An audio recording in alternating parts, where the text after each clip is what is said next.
And here we are on this Wednesday afternoon, 365 Sports, just off the Brazos River and on Elm and MLK. Craig Smoak with his patented Rangers hat, Paul Catalina. Good afternoon, I'm David Smoak, and we do appreciate your time today. A lot of things to get to, including some Big 12 basketball, also an announcement from the conference, and an interesting note about Missouri and their football stadium naming rights. But here we go. All right. Big 12, Craig, we knew there was an announcement. Ari Temkin will join us today at 3:40 from Big 12 Radio on TuneIn. We will also today have Eric Morris, where's Wet Blanket, Oklahoma State football coach, and Eric Edelman, who's an attorney. Mark Edelman, who's an attorney on many things. He's going to join us. I've been trying to get him on the show for quite some time on the legal crisis the NCAA faces. Craig, the Big 12 made an announcement. It's about the floor that they will play on during the tournament in Kansas City. To set it up a little bit more, the Big 12, Brett Yormark had the interview the other day where he said that there was going to be some big announcement that was coming around the corner, and we talked a little bit about that. And hello, chat. Hello, everybody out there. Thanks for joining us today. Welcome, one and all.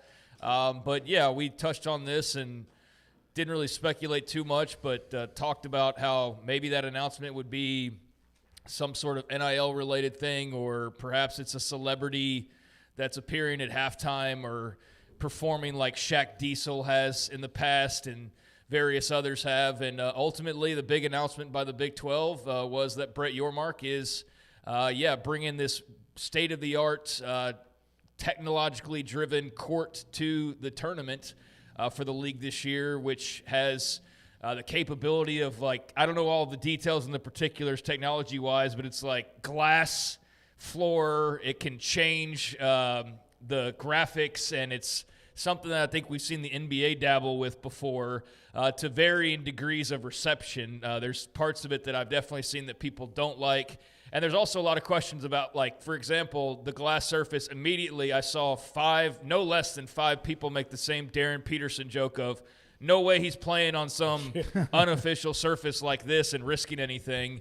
It's a cutting-edge court that they'll be playing on at the Big 12 tournament, and we'll see how artistic they get with how they go about presenting all of that. But that is apparently, at least, I don't know if there's more announcements, but as far as what was sort of alluded to a few days ago, this appears to be the payoff to that. And the reception's been mixed. I'll say that. For me personally, I said that if this was going to be, Snoop Dogg performing at halftime or something, I was going to be a little bit let down by that. I think that anytime you tease an announcement, you kind of set yourself up for failure, unless it's something that's just undeniably just the coolest thing that nobody can punch holes in.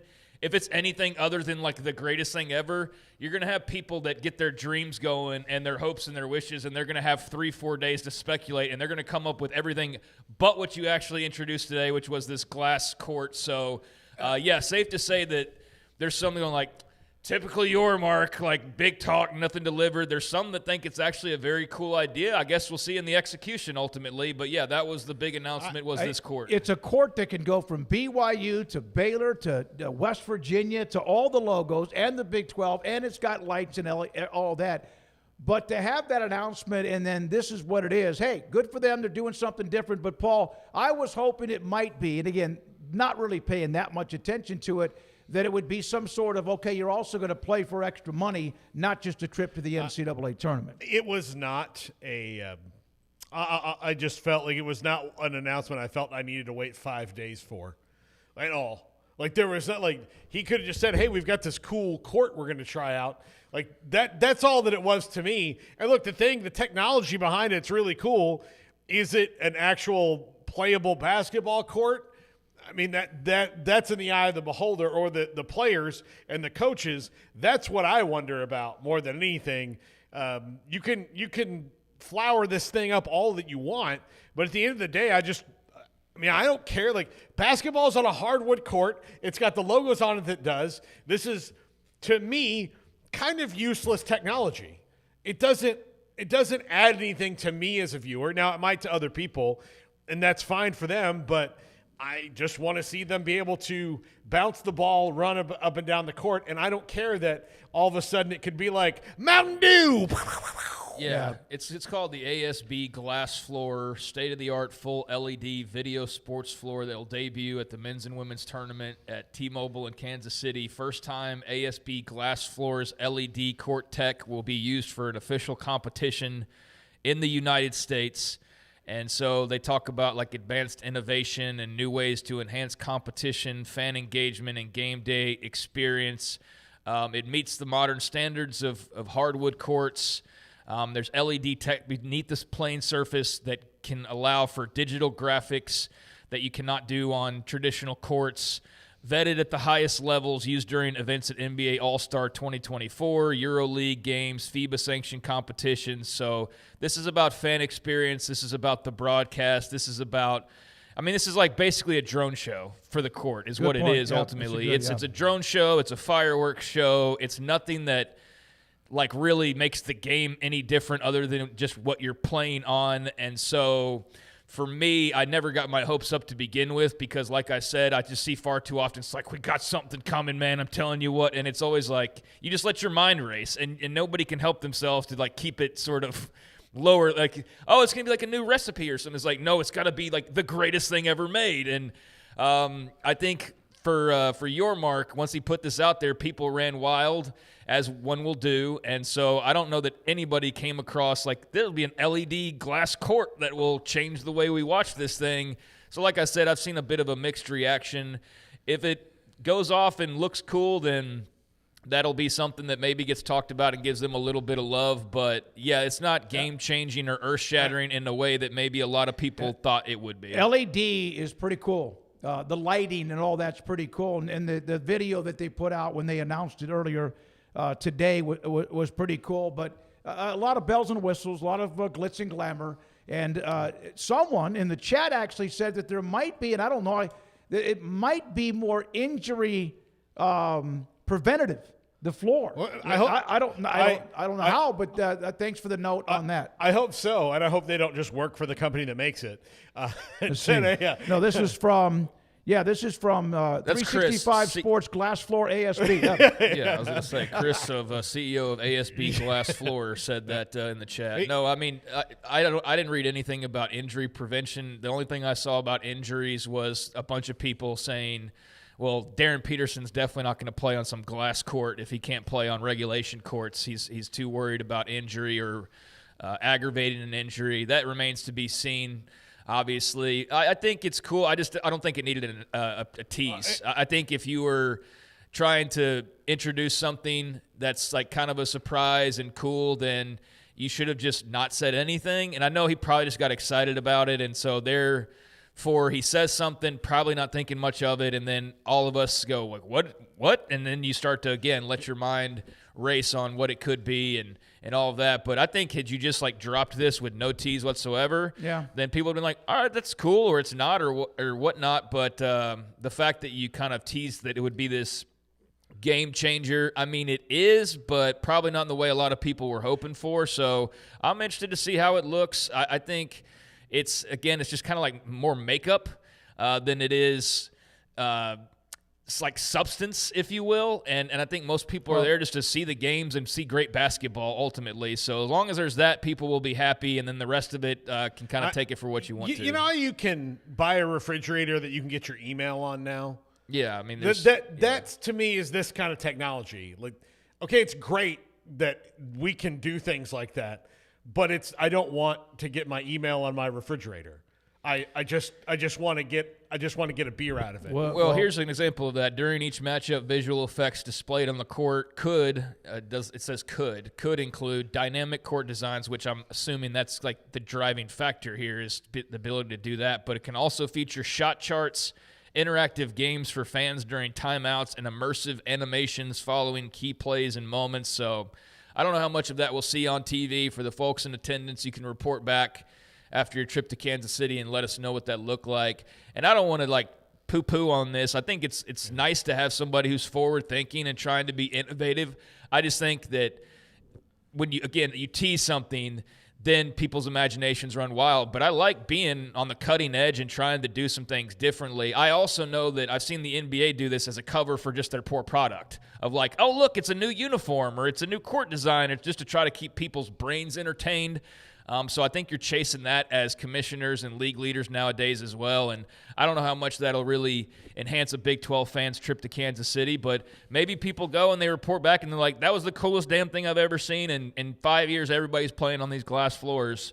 If so, then I think you'd be able to point to the Big 12 utilizing it and saying, well, hey, they were one of the first to do that. And if not, then they tried something unique, and I don't think it makes them any worse for the wear, ultimately. But one thing that we do want to discuss, and it is more of interest, is what happened last night in the Big 12. BYU came into Waco. Rob Wright came in where his whole team and his former team got booed on every touch and whatever else was chanted like traitor. Had a career-high 30, 4 rebounds, 4 steals. Also had a handful of assists. A.J. DeBenza had another monster game. 36 points, 5 assists, 7 rebounds, or 7 assists and 5 rebounds. Both of them played all 40 minutes in a high-scoring 99-94 win, offsetting Baylor's performance by Yesufu with 37. It was a tight game until early in the second half, and BYU then blew their doors off, and then kind of Baylor makes that run at the end. But first time since 1984 that BYU has had 2 players in the same game score 30 points or more. Rob Wright had himself a night. So did DeBenza. Yeah, they were both fantastic last night. And actually, Rob Wright during this 5-game losing streak by the Cougs hasn't played very well at all. And he came back, he got booed. Obviously, last night that can fuel the fire. DeBenza's great. I mean, 3 players total played 40 minutes last night. Yesufu also didn't come off the floor. Just got his breaks on the TV timeouts. And those 3, that's impressive. Not many players play 40 minutes, and to have 3 players do it in the same game is something else. It was a high-scoring affair, but ultimately BYU is just better. They get a much-needed win. Baylor is headed where they're headed, but it was good to see them be able to put up a fight. But if they don't get 37 out of Yesufu and 24 out of Carr, they just don't have anything else past those guys. So if one of them's cold in a night, then they're just screwed. There were 2 runs, Craig, back-to-back, like within 15-2, and then maybe Baylor scored 3 or 4, then 13-2, and that was it. Yeah, I mean, a great win for BYU. They really needed that. Baylor it is what it is right now. So I don't think the result last night's all that surprising. And Yesufu had a great game, like you said, but just too much firepower on BYU's side of the fence. And, an unsurprising result, but one that BYU desperately needed to kind of maintain where they are and not slip any further after the losing streak. So, I don't know where Scott Drew and company kind of go from here. I guess you just play out the rest of the season, and maybe somehow or another you scavenge together an invite to some kind of postseason tournament. But, I mean, this team's one of the most forgettable teams Scott Drew's had my entire time of being here. It's unfortunate, but they're playing hard. They're still trying. I mean, they gave every bit of effort they had last night, and it just wasn't enough ultimately.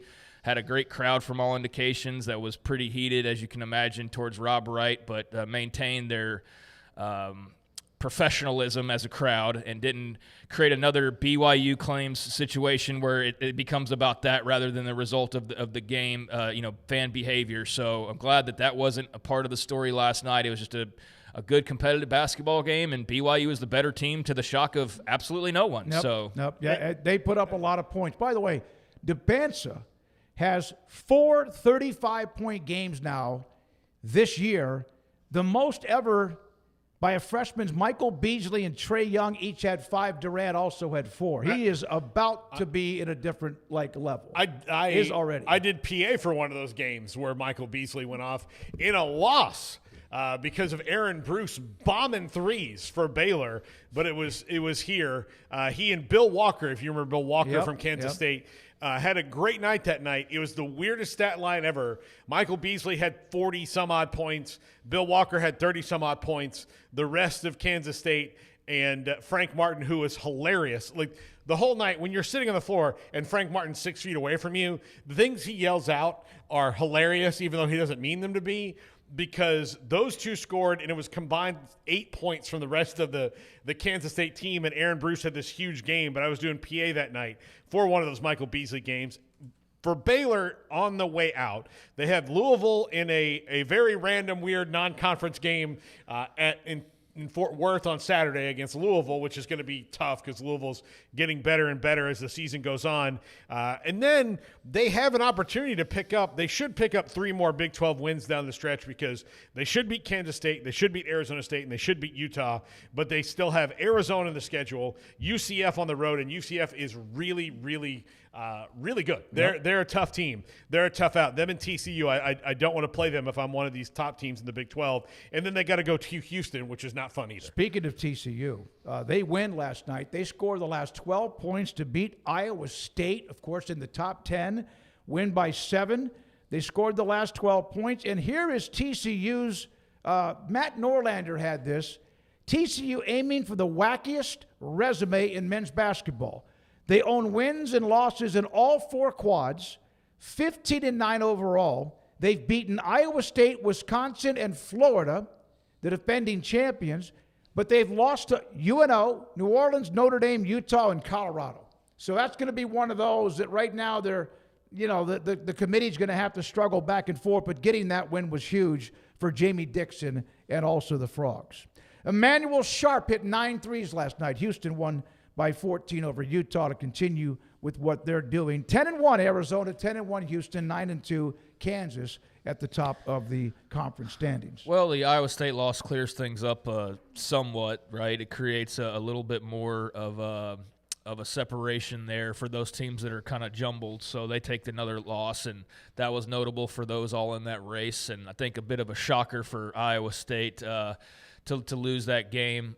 But, yeah, there's some issues there with them. I caught a bit of conversation just around Lipsy and just kind of how that game went, and I think it's just a combination of some things that have already been occurring. And Iowa State's a very, very good team, but they do, like anybody else, have their issues, and I think that those reared their head a little bit last night. So, this Big 12 title race is as, I guess, fun and interesting as you could have hoped for, and you have teams like TCU, Baylor occasionally. I mean, Baylor nearly jumped up and beat BYU last night. I mean, to some degree, that it was a close game. They lost by 3 to Iowa State Saturday night. Lost by 3 to Iowa State. So, I mean, losses are still losses, but even the bottom half teams on occasion can jump up and bite you as well. But that top is very tough, and can't wait to see how the rest of this race comes down the stretch, because there's a lot of mega matchups that are coming in the days and weeks ahead. Naming rights for stadiums. You got to do that, right? You got to have money. And colleges are doing that for arenas. Colleges are doing that for basically everything. We know that patches are about to be on uniforms too. Missouri Memorial Stadium will be removed from the name if they come up with a partnership to secure naming rights. Someone mentioned this. For the record, that doesn't mean everybody's happy. You got to make money. Memorial Stadium was dedicated and named for the 112 University of Missouri students and alums who died fighting during World War I. World War I. So can you not have whatever Memorial Stadium? Why not? Or Memorial Stadium presented by Dr. Pepper. So that was just a response. This person wasn't saying you can't have the naming rights, but they wanted to protect Memorial Stadium for what it also means. I mean, I don't think that's telling the whole story, because the name is, yes, something they're seeking to change, but they're also doing other initiatives, I think, surrounding the military. So it's not like they're just going, see ya, and we're going to just go chase this money. There's a bigger part of the story of Mizzou that they put out of trying to still honor their vets, but also do what they're doing, which is chasing the corporate dollar to try to make some more money. So, they got a naming rights and veterans recognition initiatives. They're trying to sell the naming rights, but I guess they're going to obviously understand that there's going to be people upset by it, so figure out a way to still honor and maintain your respect for your veterans. But, it's just more of the the kind of stuff you're going to see, unfortunately, now is everybody chasing the dollar, like everything everywhere, basically. And it doesn't matter how much you have. You could have the most of anybody. You're still chasing it more than anybody, which is why you probably have the most to some degree. So naming rights and jersey patches and field logos, ribbon board advertisements. I mean, some of that's already in play, and what's not in places is going to be in place soon. And the same thing with beer sales. That was all to make more money, and anything and everything that's not nailed down or will not set campus on fire if you try to remove it is probably up for having a sticker slapped on it somewhere or other. So, yeah, even having just a pure Memorial Stadium, now you need to have Acrisure Memorial Stadium or whatever they end up going with. So, yeah, we'll see what that Veterans Recognition Initiative all entails. I had seen that in passing and didn't dive deep into it, but I think they at least understood that, we appreciate the meaningful dialogue we've had with key stakeholders, including multiple veteran groups, military representatives. We're excited to develop plans with them to honor and recognize their service in new and meaningful ways. So that's what they're going to do. And so I think you got to be careful, just like they're throwing a finger at the soldiers, and it's like, no, they're chasing the dollar, and they're going to honor them in another way. But make no mistake, they're chasing the dollar, which is why they're having to honor them another way. Yeah. North Dakota State, remember the story? They're joining the Mountain West, right? The thoughts that they may not be able to compete for a conference title in football. That's the only thing they're playing in that conference. For maybe a couple of years, they're going to they'll try to appeal that and change that. Cost them $12.5 million to join the Mountain West, which if you look at what they can get in return, not bad. That, though, will be spread out over 6 years. So it's not a big chunk right off the top, which might have made them maybe think about it more. Front-loaded in year one, but overall $12.5 million from CBS Sports and Brandon Marcello with that report. I hope that this works out for them as they plan, because we don't know what the future of however many teams they're going to take in this next iteration of whatever it is. There is definitely a move from the Power Four conferences to separate themselves from a lot of the other teams. They can't do that right now. It's not set up that way. And if they try to just arbitrarily do it, they'll get tied up in court, and all their efforts will be for naught, because most of the money that they'll make will wind up going back to those conferences or to the lawyers. So this is a move by North Dakota State to try to get in under the wire and hopefully for them be a relevant FBS school as it moves towards it. I have all the faith in the world that they have the wherewithal to do it. The problem is that they do not, they're in no way in with the gatekeepers. The gatekeepers of this can be like, hey, that was great that you guys did all this. And hey, say they make a college football playoff in the next couple of years. And, say 4 years from now they make a playoff. Maybe even win a game. Heck, they could do that. But at the end of it, they're going to say that was all well and good, but no. Like that's what I worry about for these teams that are trying to do this, is at the end of this, they're going to make all this effort, and there's still going to be those gatekeepers who are like, yeah, we appreciate you spent all this money, but we don't want you. Here's some notes. This is in an article from Matt Hayes. North Dakota State football will thrive in the FBS because money talks, tradition walks. There's a couple of notes that he put out. When it comes to players selected since 2020 in the NFL draft, they've had 8. So they've had players drafted. Vanderbilt in that same amount of time has had 3. Duke has had 7.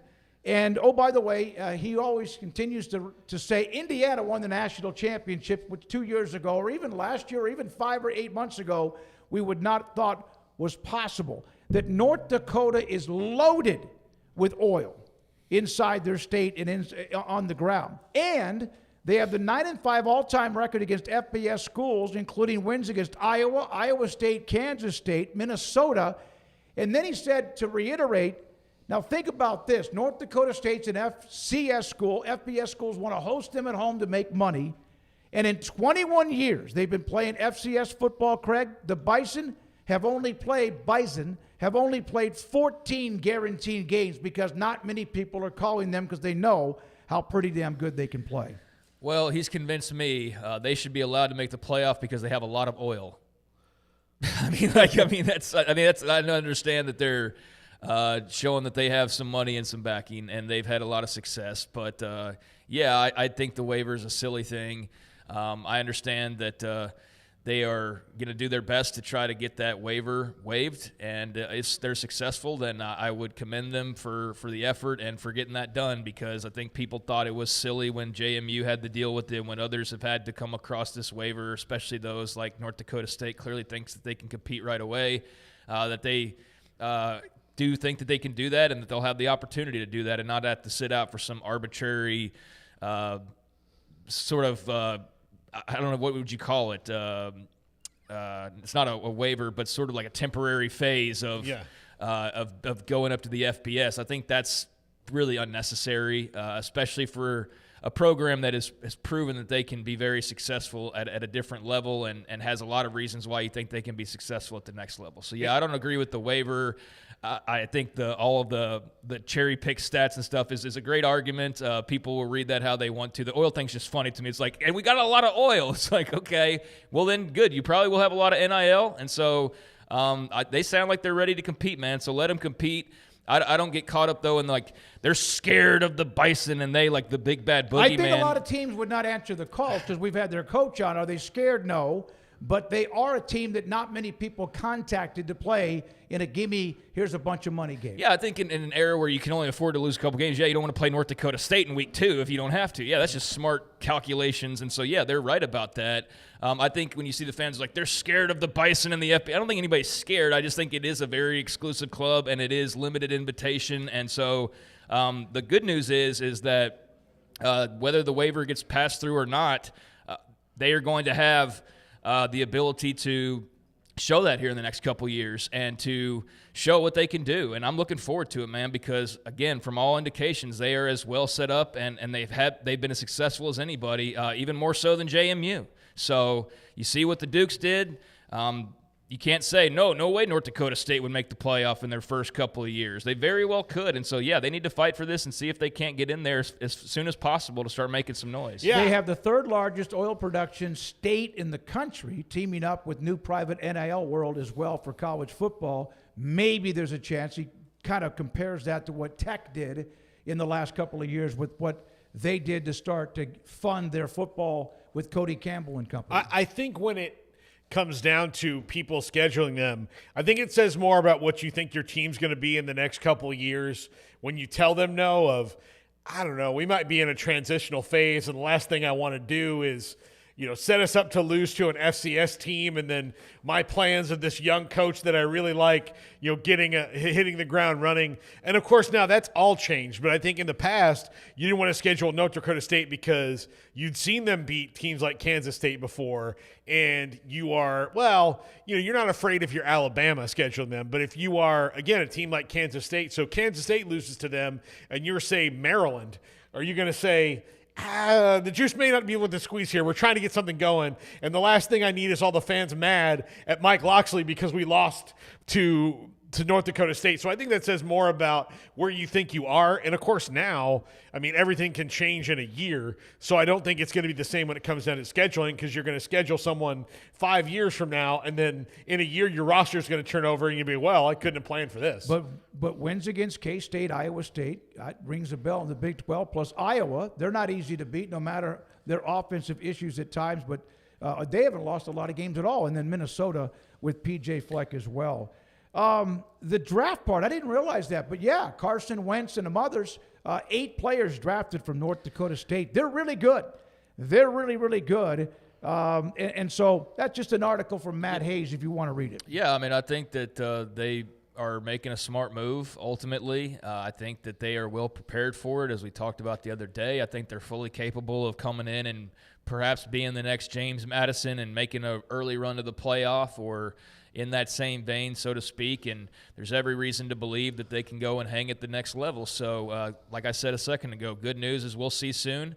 I think the rule is kind of silly at this point. I know there's more that goes into it other than, and this is why I'm kind of mocking, they're just scared. It's there's also all of the requirements that were put in place to make sure that when you're transitioning up that you have your stadium in order and you have this in order and that in order, so you're not just bringing somebody up only for them to fall flat on their face and not pay their bills, right? So that's part of why that transition was in place, is to make sure you're making the move and it's sound, and it's not just something in 2 years like, we're bankrupt, sorry, we have to go back down now. Not built on toothpicks. But I think at this point, with what James Madison has done, and you've seen just how wonky the whole world of college football is, then yeah, it's a stupid rule that doesn't necessarily need to still be in place. Or I think North Dakota State can show enough the oil money factor or their current facilities and say, we get why y'all had this in place, but it really doesn't apply to us. We're ready now. And so maybe there will be cooler heads, or not cooler heads, but maybe they'll get their wish and get to compete right away because, yeah, there is a better than zero chance, a much better than zero chance that they could go and get into the playoff pretty much right out of the gates. I don't know how much noise they would make, but that's not really the point right now. The point is they think they could do it, and they're not being allowed to. So we'll see. Here's a note, and this is part of the story, too, and then we can move on to something else. Their schedule would include teams like Air Force, Hawaii, Nevada, New Mexico, Northern Illinois, San Jose State, UTEP, Wyoming, and UNLV. Not all of them. That's about 3 or 4 of those that they can handle, but the other ones are going to be tough. But that will also help that they can run an 8-2 record or so if that first year, if they end up playing that schedule. And they will, and that's who they're going to play. Yeah, I don't know. 8-2 is probably not getting into the playoff, playing those teams. No, I'm not talking play. I'm talking about, eventually the small steps towards doing that. That's a schedule that I think is manageable for them, and a really good program. So I'm excited about the news that they're moving up and excited to see what they can do, and not sure how many will be able to get in the door behind them before that door closes here whenever the next big transitional phase occurs. But it does feel like there is a door closing, and they got in, and we'll see, like I said, who all's still going to join them, or if this is one of the last boats that gets off, to the island, and they're one of the last ones to close the door behind them, and there's your separation for now. Yeah, absolutely. Yeah, no, I can't wait to get in. I did ask for the AD Larson and also for Polisek, the head coach, but they aren't available at this particular time. We have at 4 o'clock Eric Morris, head coach at Oklahoma State. In about 6 or 8 minutes, we'll have Ari Temkin from Big 12 Radio on TuneIn and much more. I want to read something from Mark Edelman, then we break. He's the attorney, or he is involved in a lot of things legal, tenured law professor, etc. Antitrust law. Here's a tweet, and this is when I reached out to him, and then he put this up today. The NCAA, Paul, you and Craig, we discussed this quite a bit. It overwhelms me at times, the legal issues, and it does also numb me. The NCAA does have an existential legal crisis. Doesn't have an existential legal crisis. It has a mindset crisis. What the NCAA leaders should do is stop asking, why do we have to follow the law? And start asking, how do other sports leagues comply with the law? Stop talking to Congress, start talking to legal scholars. Yes. He's going to join us absolutely. today. I can't wait to talk to him about it. But Congress is a mess. And Congress is especially a mess when you ask them for expertise on something they have no expertise on. This is not even a partisan statement. This is just historically in Congress, if you go to them and say, hey, will you create a bill for us? What they normally do is go to a task force and do that. They haven't really been able to pull that off here. So what they really want you to do is create something and make sure that it's not going to get fought by everybody in every angle, and then they will codify that for you if you do all the legwork for them. But this is not a Congress issue. Yeah. I know what you're saying. This is an NCAA getting it right issue, talking to those who understand law. But that's the NCAA needs to understand that, how Congress works. I agree. And surprisingly enough, led by a former congressman, they don't. No, they don't. Around the corner, Ari Temkin, some more we will get to as well. Paul Catalina, I'm David Smoak, Craig Smoak, Brandon Rowe, Garrett Ross, Andrew Valade, Colin is here. Corey, I saw him earlier in this brand new studio we have at 365 Sports. This is 365 Sports. And by the way, Petty Clinic, lowt.com. Dr. Kent Petty can help you become the high-performance man that you want to be, need to be, and used to be. How can he do that for you? You have to reach out to him if, in fact, you have symptoms of low T levels. Sex drive is not the same. Performance is not the same. Your energy is not the same. Your sleep habits aren't the same. You're pretty fit. You have a pretty good diet, but you've gained a little bit of belly fat. That can also be age, but it can be your testosterone level has dropped. And Dr. Petty can find out by contacting him, pettyclinicalot.com. They'll set you up an appointment, get your blood work. He gets the results. And if your T level is low, he can put you in a program so you can become the high-performance man that you want to be, need to be, and used to be at pettyclinicalot.com.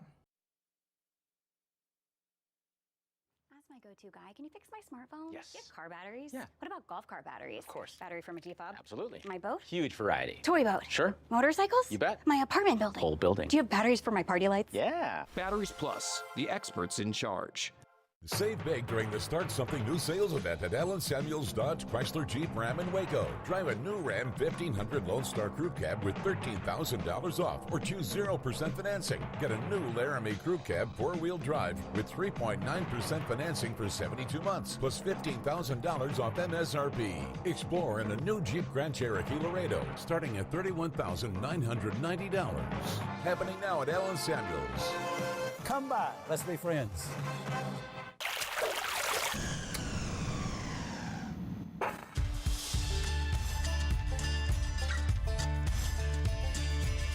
Bold are the adventurous. Determined are the leaders. Faithful are the healers. At Baylor, you'll find your calling, your people, and your purpose. Dare to be you, indeed. Marco's only uses premium toppings, which means your pizza isn't just flavorful, it's mushroom-full, or sausage-full, or pepperoni-full. And you can get unlimited medium one-topping pizzas from the place named America's favorite pizza chain starting at $8.99 every day, only at Marco's. I pitched in the major leagues for 24 years. And let me tell you, I can feel it in my joints. Shoulders, elbows, and knees. Trust me, pain doesn't retire when you do. I tried everything to get rid of the pain. Nothing worked until QC Kinetics. Baseball legend Roger Clemens and other patients are getting lasting relief with QC Kinetics regenerative treatments. No surgery. I trust QC Kinetics. You should too. Let's commit to getting rid of all the pain. Schedule your free consultation today. QC Kinetics. Better starts here.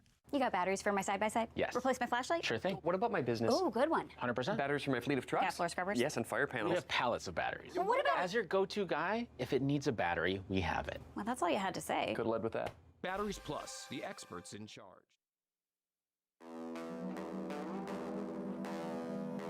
This is 365 Sports.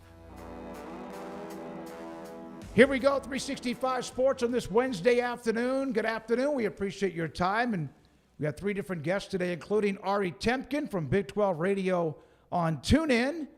And then Eric Morris, the head coach at Oklahoma State. Looking forward to him. I think they finally have been able to, along with other schools with coaching changes, been able to get their roster, or at least somewhat what they need. Brandon, do we have Ari ready? Ari Temkin joins us with Craig Smoak, Paul Catalina, and David Smoak. Ari, thanks for your time. We appreciate it. The announcement and this floor at Big 12 basketball in Kansas City, I was expecting, I don't even know what, but maybe something a little bigger. But what has been the reaction, you think, to the announcement about the floors? Well, what were you expecting? $1 million NIL to the winner, something like that. I don't know. Something. Would that have been cooler? I think so if you win the tournament. Yeah, I along with an NCAA. I wasn't expecting a players era type thing, but I don't know. To me, the buildup was pretty large, and this is great news. It's new, but I don't know what I was expecting. It wasn't this. Yeah, no, look, I mean, I think it was a pretty big buildup, but I think this is a pretty big deal. I mean, this is the first time, North American sports that this sort of a court is going to be used in competition. And I think, we should recognize, even though, we're inside the Big 12, that, this is going to garner a ton of eyeballs. It's going to bring a lot of attention to our league, aside from the basketball itself, which also will. So I just think, the double aspect of this is great basketball, and it's going to be complemented by, sort of a one of its kind, first of its kind, glass floor with, it's basically a screen, and what that will look like and how often it will change and all that jazz. I mean, I think, short of announcing that the tournament was moving to Vegas or that Notre Dame was being added to the conference, I guess people had kind of wild beliefs or potential of what it could be. But no, I mean, I when I first heard about it, I thought it was really cool. I think it's a huge step forward for a conference. I don't think we should shortchange the attention it's going to bring. And then I think, on top of everything, like just the continued raised value of each individual school based on participation in the Big 12 as the Big 12 adds, more and more marquee events, has more and more intellectual property tied into those marquee events, means more dollars coming in. I think it's all positive stuff for each of the schools and member institutions. Ari, I was just a little disappointed I had to wait 5 days for that. It feels to me like you could have just said that then, but it's still pretty cool. Are you concerned at all about the surface and it not being easier to play on? Let me just say this. If the Big 12 is going to add a new member, you're probably not going to find out about it through an announcement that the conference is going to be making, right? So, I don't know if people expected the conference to be adding Notre Dame or somebody else, but that's most likely going to come down in the same way that we learned that Texas and Oklahoma were leaving the conference, the same way that we heard that USC and UCLA were leaving the Pac-12. I mean, that's a newsmaker kind of thing. I think when the conference is making an announcement, I also think the conference is sensitive to, how much people don't want the tournament to move out of Kansas City. So I don't think they would have done that either. But no, I mean, the playing surface itself is actually, from what I've heard, and we're going to have the CEO of ASB Glass Floors on tomorrow. It's actually apparently even better than an actual wooden floor. I don't want to get into the medical aspect of it, but it's there's actually, aside from it being really cool, there's actually advantages to using this floor, from a conditional and a musculature standpoint. Again, not entirely certain of the specifics of the science, but apparently, and we'll find out more tomorrow. We have the CEO on. It's actually better for you than an actual court. So my headphones cut out. You said Notre Dame's joining the Big 12. Is that what you're reporting there, Ari? No, I'm just kidding. I'm gonna be honest, Greg. I figured you would be the most disappointed out of the three of this group. If Notre Dame joined, or about the glass court, which one? Just the announcement and the pomp and circumstance. Yeah, I mean, I think disappointed is too strong of a word because it doesn't affect me that strongly. You know what I mean? But it was one of those things where once it was mentioned, all I said about it was that I knew once you put it out there and let it sit, then people's imaginations are going to run wild. Anytime you do that with anything, you give people time to speculate, then they're going to make it grander than it probably ever has a chance of being. So I thought that would probably be the case here, and sure enough, a lot of people thought any number of things. But hey, it's a cool attempt to try to do something different, and that's the signature of Brett Yormark as Big 12 commissioner, right? Is just trying to find the smallest ways or the most ways possible to try to separate yourself and do something that maybe takes off and becomes a trademark for you. Yeah, well said. I couldn't have said any better, Craig. And I think, look, if the Big 12 did itself a disservice by having such a, lead up to the announcement, I feel like there's probably more positive news that comes from this from people maybe, outside the league that maybe don't follow it as close as we do, that maybe caught Yormark mentioning that and saying, that an announcement was coming, but maybe didn't. And so they're new to this news. And I think so I just think generally speaking, most people probably aren't as close to it as we are to have any level of quote unquote disappointment over it, maybe not leading, being as big of an announcement as they thought it would be. But you're right. I mean, you say that and suddenly people's imaginations run wild. And at that point, essentially short of adding Notre Dame to the league, you're probably, there's nothing that's going to meet the expectation. And yeah, I mean, at the end of the day, like you said, this is going to bring more eyeballs, the opportunity to maybe have more intellectual property for the league. So, we'll see where this goes. But yeah, I mean, this is very much on brand with Brett Yormark. Mm-hmm. And look, the Big 12 wants to make these big, grandiose announcements, and sometimes I think it'll resonate with the audience. Ultimately, though, I think when people turn on the games, it's going to be a really cool sight. I don't think it's anything we've ever seen before, and I believe there's a future where these courts are standard across all sports. I saw the tweet when they announced it, and it's really cool looking with all the logos and all the flash and dash. Someone in the chat asked, and this is obviously a good question, has it ever been used before? No. It's the first such time a floor has been used like this one for any official competition within the United States. So that is also something this has never been used before. Bill Self on record saying that he likes the idea, the safety part of it, but also just the newness of it as well. And then Ari, that leads me to, who's going to play for that Big 12 championship with 5 or 6 teams of BYU getting a little healthier last night with a win? But my God, is it going to be a battering ram to the end?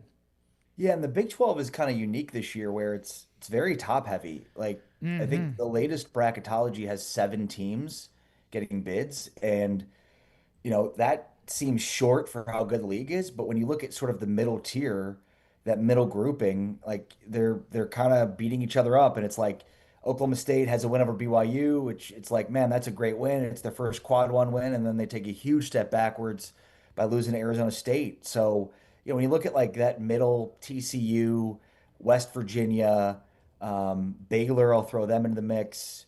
Oklahoma State, that grouping, it's like, I'm not sure that any of those teams are in position to play themselves in, because every time it feels like they win a game that plays themselves in, they lose a game to play themselves out. I mean, TCU has 4 quad one wins, but lost to New Orleans to start the year, and they basically have losses in quad one, quad two, quad three, and quad four. So I mean, yeah, this is a very top heavy league. I think Houston and Arizona are still the 2 best teams.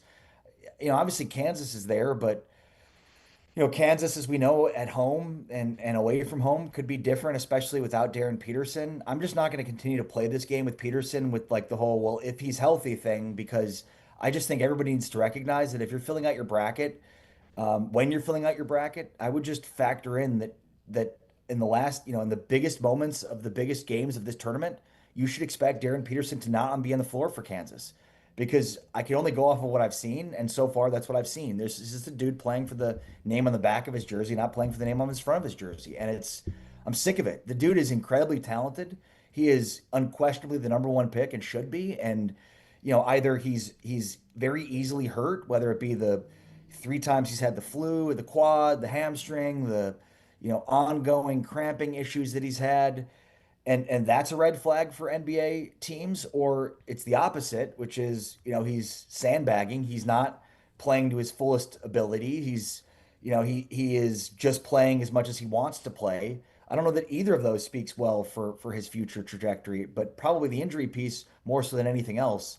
It's extremely disappointing, especially as a KU alum, for somebody that's acting like they're much bigger than a program that nobody individually is bigger than. I mean, my goodness, the inventor of the sport coached and is the only losing coach in the history of Kansas basketball. So, I think Tech, Iowa State had a really bad loss last night, but they struggle on the road.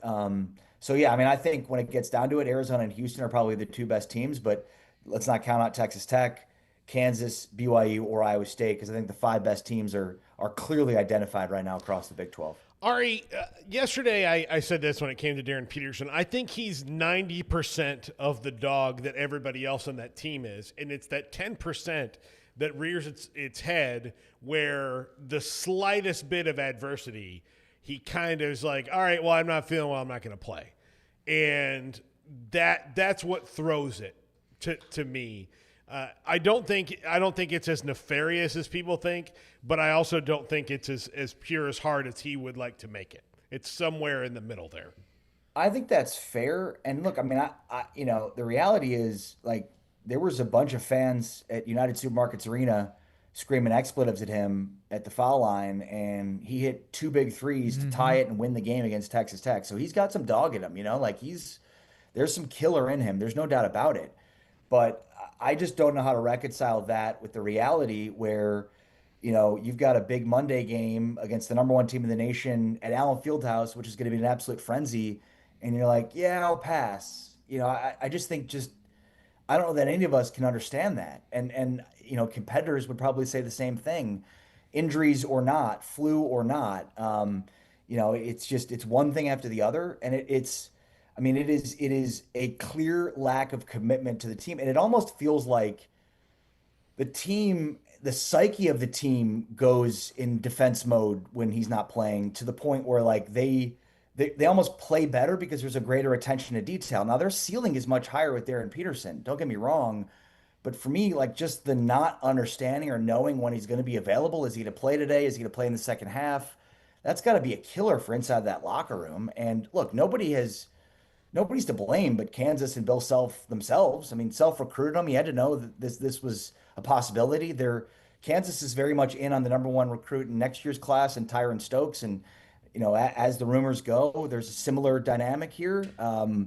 It's just sort of the nature of the beast with modern athletics. It's really interesting. I've been bringing this up a lot. I'm reading the book Never Die Easy to my 10-year-old son right now, which is the Walter Payton autobiography, which, never die easy. Like, he never got out of bounds. He never shied away from contact. He was always willing to meet things head on. I think whether we think about that literally or metaphorically, like, I think we live in a world right now where we're telling kids it's okay to not do that stuff, to not meet adversity head on. And yeah, I mean, whether it's him, all I hear about is how much he wants to play. Well, guys don't have to tell me how much they want to play. They just play. And, whether it's his agent, Darren Matsuyara, who's, front and center in this whole thing and wants to be, and it's just a disaster. And again, it's like, if this guy gets to the NBA and the expectation is at any point of adversity, he's just going to shy away from it because that's what he's done throughout the course of his, entire career, then good luck. I mean, at the end of the day, he doesn't have to play in 82 basketball games a year. In the NBA, he's got to play in 40 to 50. He's got to be available, to be the best player on a championship level team in the playoffs for every game of the playoffs. That's what the expectation is going to be based on how good this class is and based on the fact that he's the number one overall pick. Like, a team that's going to pick him is picking him because they think he can be the best player on a championship team. And that means he's got to play throughout the playoffs. And from what I've seen so far, like, I don't know how you just turn that on suddenly. Yeah, Carmelo Anthony type of run, right? When he just puts a team on his back, and others have done that. Danny Manning, but no. And I'm not smoking. That's not going to happen this year. I'm under no illusion that Darren Peterson is going to be on the floor in the final moments of the season for Kansas. I'm talking about his NBA career. Oh no, yeah, I get it. Yeah, well, and they do. Popovich created that load management thing, so he'll fit in perfectly in the NBA. You're right. So here's the thing, though. Yes, he played against Tech, BYU, Iowa State, North Carolina, but did not play against Duke, Tennessee, UConn, and Arizona. Two of them were ranked 5th. One was 17th, and one team was ranked number 1 in Arizona. He did not play in those games. Well, and even in the games he's played, he's not finishing those games either. Like, the amount of games he's started, played, and finished, you can count on one hand, and you probably don't even need every finger. I mean, it's a joke. He is making a mockery out of college basketball. And look, I mean, some guys, when there was no rule, would go straight from high school to the NBA, and they shouldn't have done that. They made bad decisions and should never have done that. Darren Peterson should not be playing at this level. He is, in my opinion, so much far above everybody else at this level. The problem is he's acting like it. And again, like, this is Kansas. Bill Self has won 2 national championships. He's been to 4 Final Fours. He's got an insane record. Like, he's not bigger than the University of Kansas basketball program. Like, I'm not trying to be arrogant Kansas fan here, but like, here's a guy that's 20 years old. He's making $3.5 million a year, and he's acting like he's much bigger than a program that'll be around long after he's gone. That had Wilt Chamberlain and James Naismith and Roy Williams and Larry Brown. And I mean, the program is far bigger than him, and the way that he's treating it, and certainly from this alum's perspective, making it feel like he's just bigger and better than the program. And that's the part that I hate about this, whether it's the system, whether it's his agents and the people in his corner. It sucks. And I hope he doesn't reap what he sows. But at the end of the day, if you've always avoided the opportunity to meet adversity head on, then good luck in life. Ari Temkin, Big 12 Radio, on TuneIn with us on 365 Sports. TCU beat Iowa State. And my question for you is, they have 4, I think, quad 1 wins, but they also have 4 quad 4 losses. How do you mix them together? Yeah, they're going to be the weirdest study when it comes to the committee, because few teams that are 4 and 6 in quad 1 are going to get left out of the tournament. And that, of course, is where they are today. Who knows how many more quad 1 wins they have.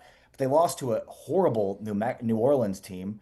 They lost to a Notre Dame team who's like 11 and 14 right now, with wins over Wisconsin. I mean, so, look, we've seen in recent history that TCU has been left out when they're on the bubble. And I can see this year being another year with that. And it's hard to disagree whatever way it goes. I mean, it looks right now, guys, like there's 7 bids for the Big 12, and those 7 bids are, for the most part, already spoken for. So I think, like, anybody in the West Virginia, TCU, Oklahoma State, Baylor camp, and maybe Baylor is fading at this point. Maybe I'm just giving them the benefit of the doubt by even including them here. They're going to have to do a lot more in terms of winning these big time games than they've done so far. And if Baylor would have won last night, that would have gone a long way, but obviously they didn't. That's one the committee is going to scratch their heads on. They have losses in every quad. So the committee usually penalizes teams that have one loss in quad 3 or quad 4, let alone multiple quad 3, quad 4 losses, which is what TCU has. So, look, TCU needs to finish off with some wins here, but it's just been tough sledding for all of these teams that are in the top 5. TCU had Kansas on the ropes. Kansas was about to be 1-3 in conference play. And since that moment when, Darren Peterson came off the bench to shoot 3 free throws to send the game to overtime and then went back to the bench for all of overtime, Kansas has been a different animal. They've won 8 straight, and including that game. So TCU's had opportunities to finish games. They've been much better at finishing games, but this kind of feels like this is where Jamie Dixon's been in recent history, like just on the bubble, on the fringe, and like TCU from a brand is just not going to get the benefit of the doubt, unfortunately. Thank you, buddy. Appreciate it, Ari. Ari Temkin, Big 12 Radio on TuneIn with us on the announcement on the floor at the Big 12 men's and women's basketball tournament in Kansas City. Eric Morris, head coach at Oklahoma State. He is next, and this is 365 Sports. The Baylor Club. They just, of course, have been putting a lot of things together, new menu both for breakfast, lunch, dinner, brunch, etc., whatever day. But they have a big event coming up this weekend with Valentine's Day. And they're also having Membership Monday coming up, where a lot of opportunities for you, if you're not a member of the Baylor Club, to enjoy the amenities, the incredible atmosphere in the food, dining, and special events. You can do that. It's coming up on Monday. The Baylor Club inside McLean Stadium. General Manager Nick Colwell. Baylor Club. Meetings on Monday. It's Membership Monday. Coming up on Monday inside McLean Stadium off I-35. Could you not hear Brandon? Not at all. Oh, he was telling you to rap. But you guys, I would have done it. I never heard him.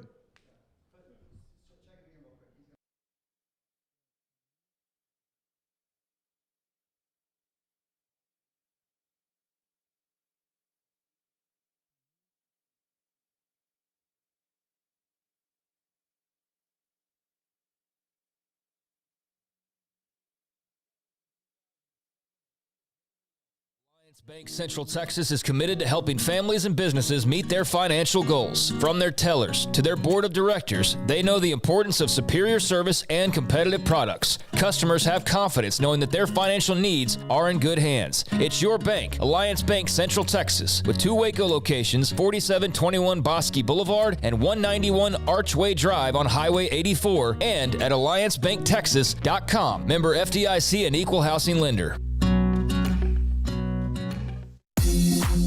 It's time to compete against yourself, finding too many excuses not to work out combined with bad eating habits, and Waco Regional Tennis and Fitness can help reach inside your competitive soul. Discipline, getting results you've only dreamed about, personal training, group exercise classes, and even a tanning bed, world-class tennis facility, and pickleball courts and lessons available. Waco Regional Tennis and Fitness, spacious, clean workout rooms, free weights, state-of-the-art technology, weight training equipment, and no intimidation. It's time for you to react today, not tomorrow, at Waco Regional Tennis and Fitness on Lakeshore Drive in Waco.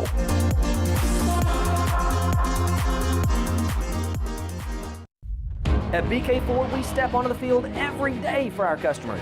Here, legends are born and glory is earned. The spirit of competition unites us all as we stand as one.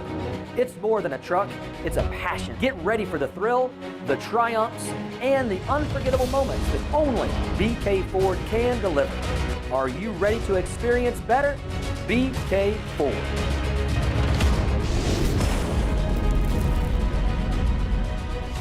Hello, I'm Camille Johnson with Camille Johnson Realtors. We specialize in selling residential real estate agent all across our community, and we love serving all types of families. We have been in business at Camille Johnson Realtors for almost 9 years, and I have been a residential real estate agent for almost 40 years. And we love our partnership with 365. So thank you for partnering with me, and thank you so much to all of my clients who have made our company a success.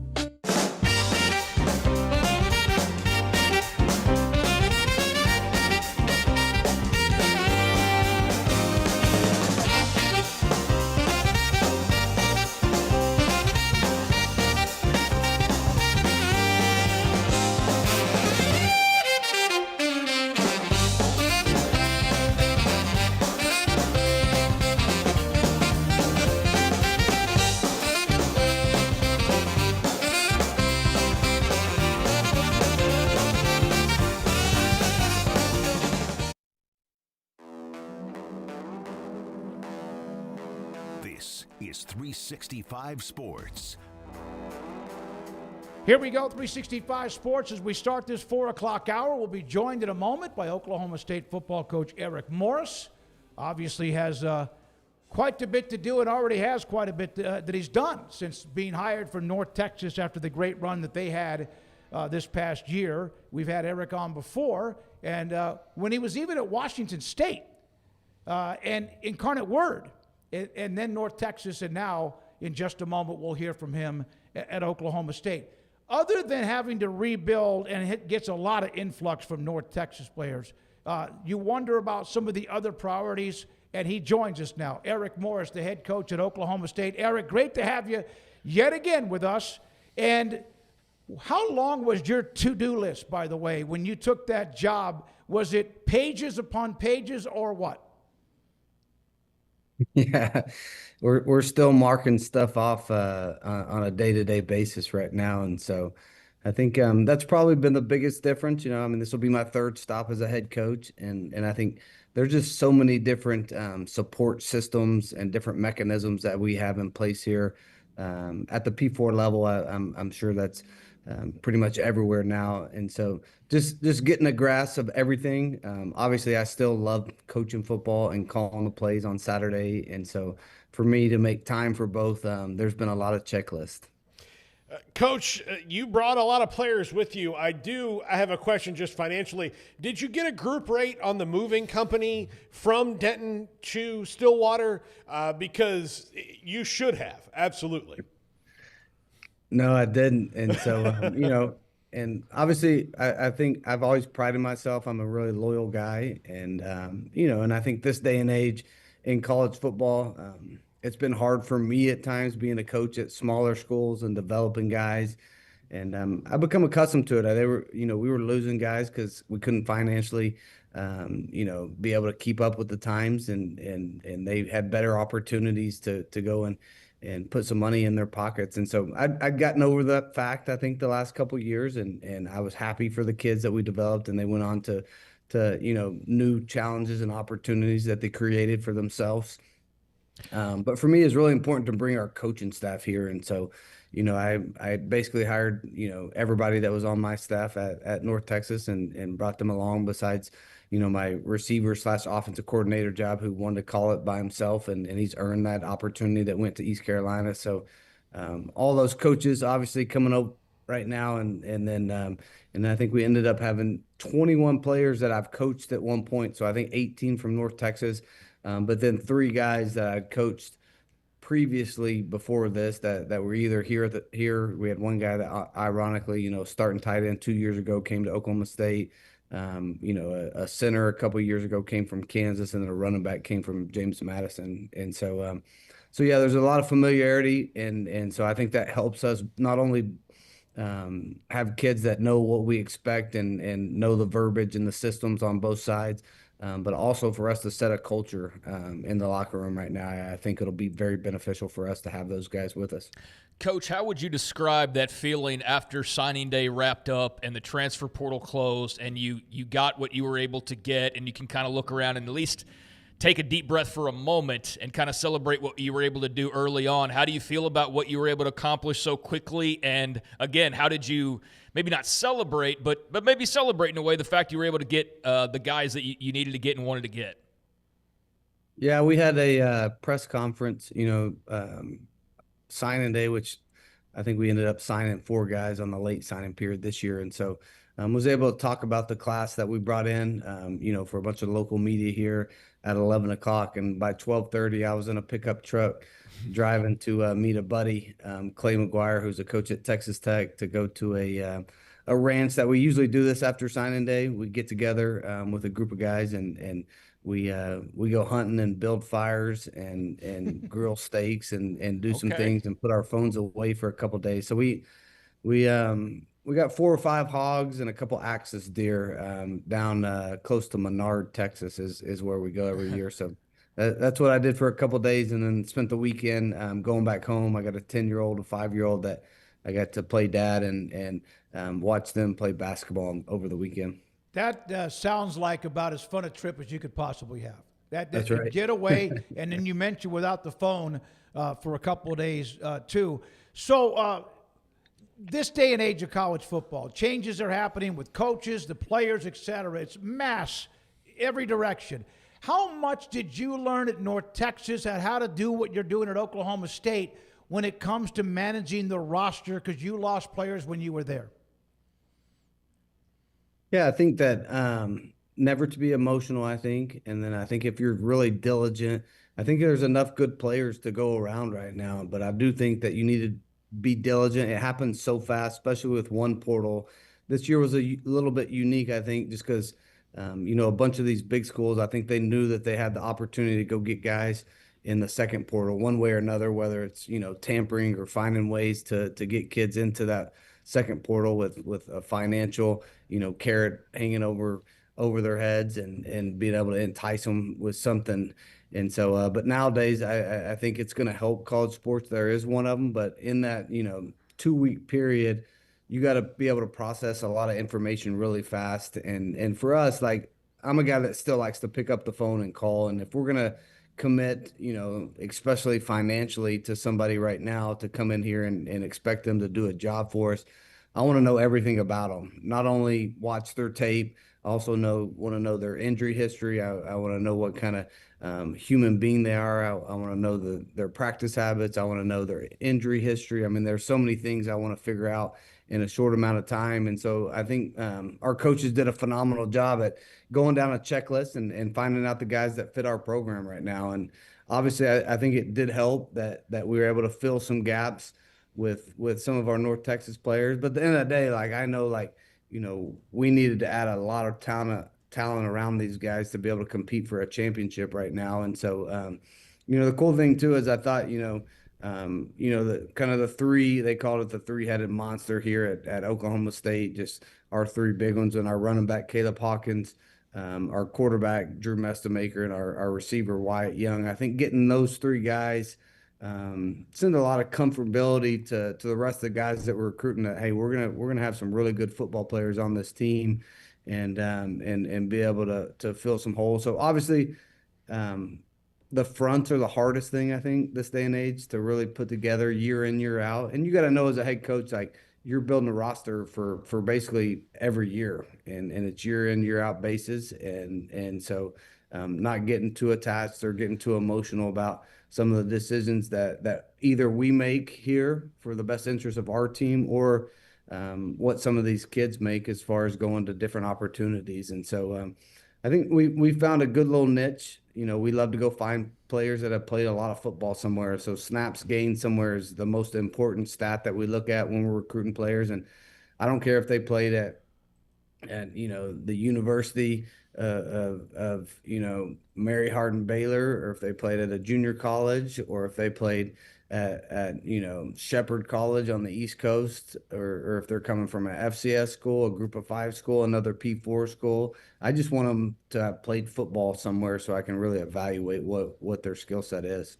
You mentioned that big 3, and when you were rumored to be taking that Oklahoma State job, I was talking about those guys because I followed very closely, and to be able to get all of them and then more is fantastic. I was just curious. I know you probably can't give us details, but would we have our minds blown at how much attention Young and Hawkins and Mestamaker, knowing what some other guys get offered, rumored out there, but how much your class of guys were probably being pulled in other directions, or others attempting to pull them in other directions?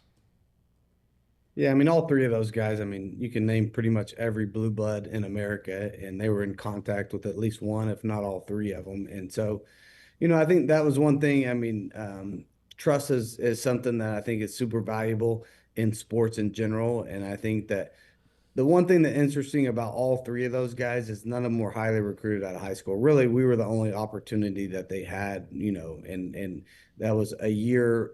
One, Caleb was a year ago. Wyatt and Drew was just 2 years ago. And so I think even with their parents, I mean, they all come from great homes and great families, and they have great support systems around them. And so I think, when we were able to bring that big group on when we brought our North Texas guys on official visits here, we brought them all in one group. And so I think the familiarity, the trust they had in coaches and the position coaches and the opportunities that they had, and the way they had been developed in our system, not only on the field, but off the field, the way that we treat them, how good of students they are. Their grades are all phenomenal, all three of those kids. And so I think just when we got everybody together and you felt that that was truly, a family atmosphere, and something that we'd preached all along. I just thought there was a comfort level that these kids really believed in us, and obviously we believed in them, and we had helped them get to where they were with all this national recognition, and they wanted to continue that. Coach, when you are up for jobs, and I know Oklahoma State's the one you took, but I'm sure that other jobs called and reached out. But when you walk into a fan base like that, how much easier does it make it to take that job once you've got all the particulars and you know who your bosses are going to be, the president and the AD and all that? Because this is a fan base that is thirsty for winning again and is loud and crazy, and Stillwater is one of the most nuts stadiums you can be in. Yeah, I just think it's been refreshing for me, just the support, and I tell my wife all the time, right? Like, enjoy this next 5 or 6 months, because we're going to be the greatest thing since sliced bread around here, because we're undefeated right now, right? And so, and we understand the responsibility that comes with this job. Like, listen, I grew up in a household with a coach, and that the attitude in that house is swayed at times by wins and losses. And but yeah, I think it was good for me just because the outpour of pride that this place has, and how welcoming they've been, and I grew up in a small town, and just the way that they've embraced me and my family and our assistant coaches and all these new guys coming in, just the energy here, I think has been phenomenal. And I think coming from North Texas, that was something we were always trying to build there. And I think we did such a good job. The administration has been phenomenal. And that's something that we struggled on early on when I first got to North Texas, was just the fan engagement. And obviously, a little bit more of a commuter school. Denton's a bigger city in the Metroplex. There's so many things to do. Didn't have the history. And so getting here and being able to be around these fans and hear their stories and see how much pride they have in this place. I think that gives me such a strong objective for me to want to go out and make these people happy, right? And we got a job to do, and it's going to be extremely hard for us to get back to competing for Big 12 championships. But I do think with the support and the administration that we have in place from the top down, that definitely we can get this thing built back to where it was a short time ago. Eric, we have a lot of Oklahoma State fans that do view this show, and some that are in the chat room. One of them is Wet Blanket. He is absolutely eaten up with Oklahoma State. He had a question. I know that the tight end position has changed now, and it depends on the offense. Not so much the hand in the dirt type position, but this is his question, will you utilize a tight end type role? Yeah, so, we played primarily, I think, about 90% in what we call 11 personnel, which means there's one tight end in the game during that time. Now, he's going to be super multiple in what we do offensively. So, he's going to have his hand in the dirt. He's going to be a nub tight end. He's going to be a fullback in the backfield with his hand down at times. He's going to be out on the perimeter, running routes or block on the perimeter. So, the guys that we like to use in that room have to be very versatile. But yeah, this isn't, Mike Leach days air raid where we're going to be in 10 personnel where there's no tight ends to be seen out there. and think it's really important to establish a run game. And that our part of our identity has been to run the football the last couple of years. I mean, I think Caleb Hawkins led the nation in touchdowns rush for this year, and so yeah, tight ends. I think we got 5 guys in that room right now, and really excited about the development of that room. I think that's when you run an offense that's as open as yours, sometimes people don't realize that you ask the tight end to do more than some offenses that put 3 tight ends on the field at the same time do, don't you? Yeah, absolutely. I just don't have 3 of them out there at a time. Now, we did, which was a shocker. We put in something new this year where we went to anytime, inside the 5-yard line, which we were really good inside the red zone. I mean, I think we were the best in the nation statistically in a lot of stuff this year. But we went 13 personnel, which we meant we had 13 tight ends on the field. And then actually later in the year, we went 14 personnel. We had 4 tight ends in the game and 0 receivers. And so I kind of just did that to see what people would think. Mike Leach would have not been happy with me. He wondered why you had 4 on the roster. That's right. We could have argued for days about trotting those guys out there. Coach, if I did my research correctly, you played at Stillwater one time. And sorry if it's a bad memory. It was a loss to the Cowboys, 49-45 back in 2007. So a classic Big 12 shootout. You had a couple catches for 16 yards and a touchdown in that game. Michael Crabtree and Danny Amendola both had over 200 yards receiving and 4 touchdowns total together. What do you remember about that game, if anything, and what kind of stands out as you get to now make Boone Pickens Stadium your home? Does anything stand out from maybe the paddles back in 2007 or anything along those lines? Yeah, I mean, I just remember how rambunctious it was here and great crowds. And I think I have some crazy memories from that game. I remember Mike Leach. We fired our defensive coordinator during that game. That was a crazy memory. And then I think that was actually Mike Gundy's, famous rant, for the I'm 40, I'm a man speech, which is pretty cool now that I was a part of that. And it's such a historical speech for this place.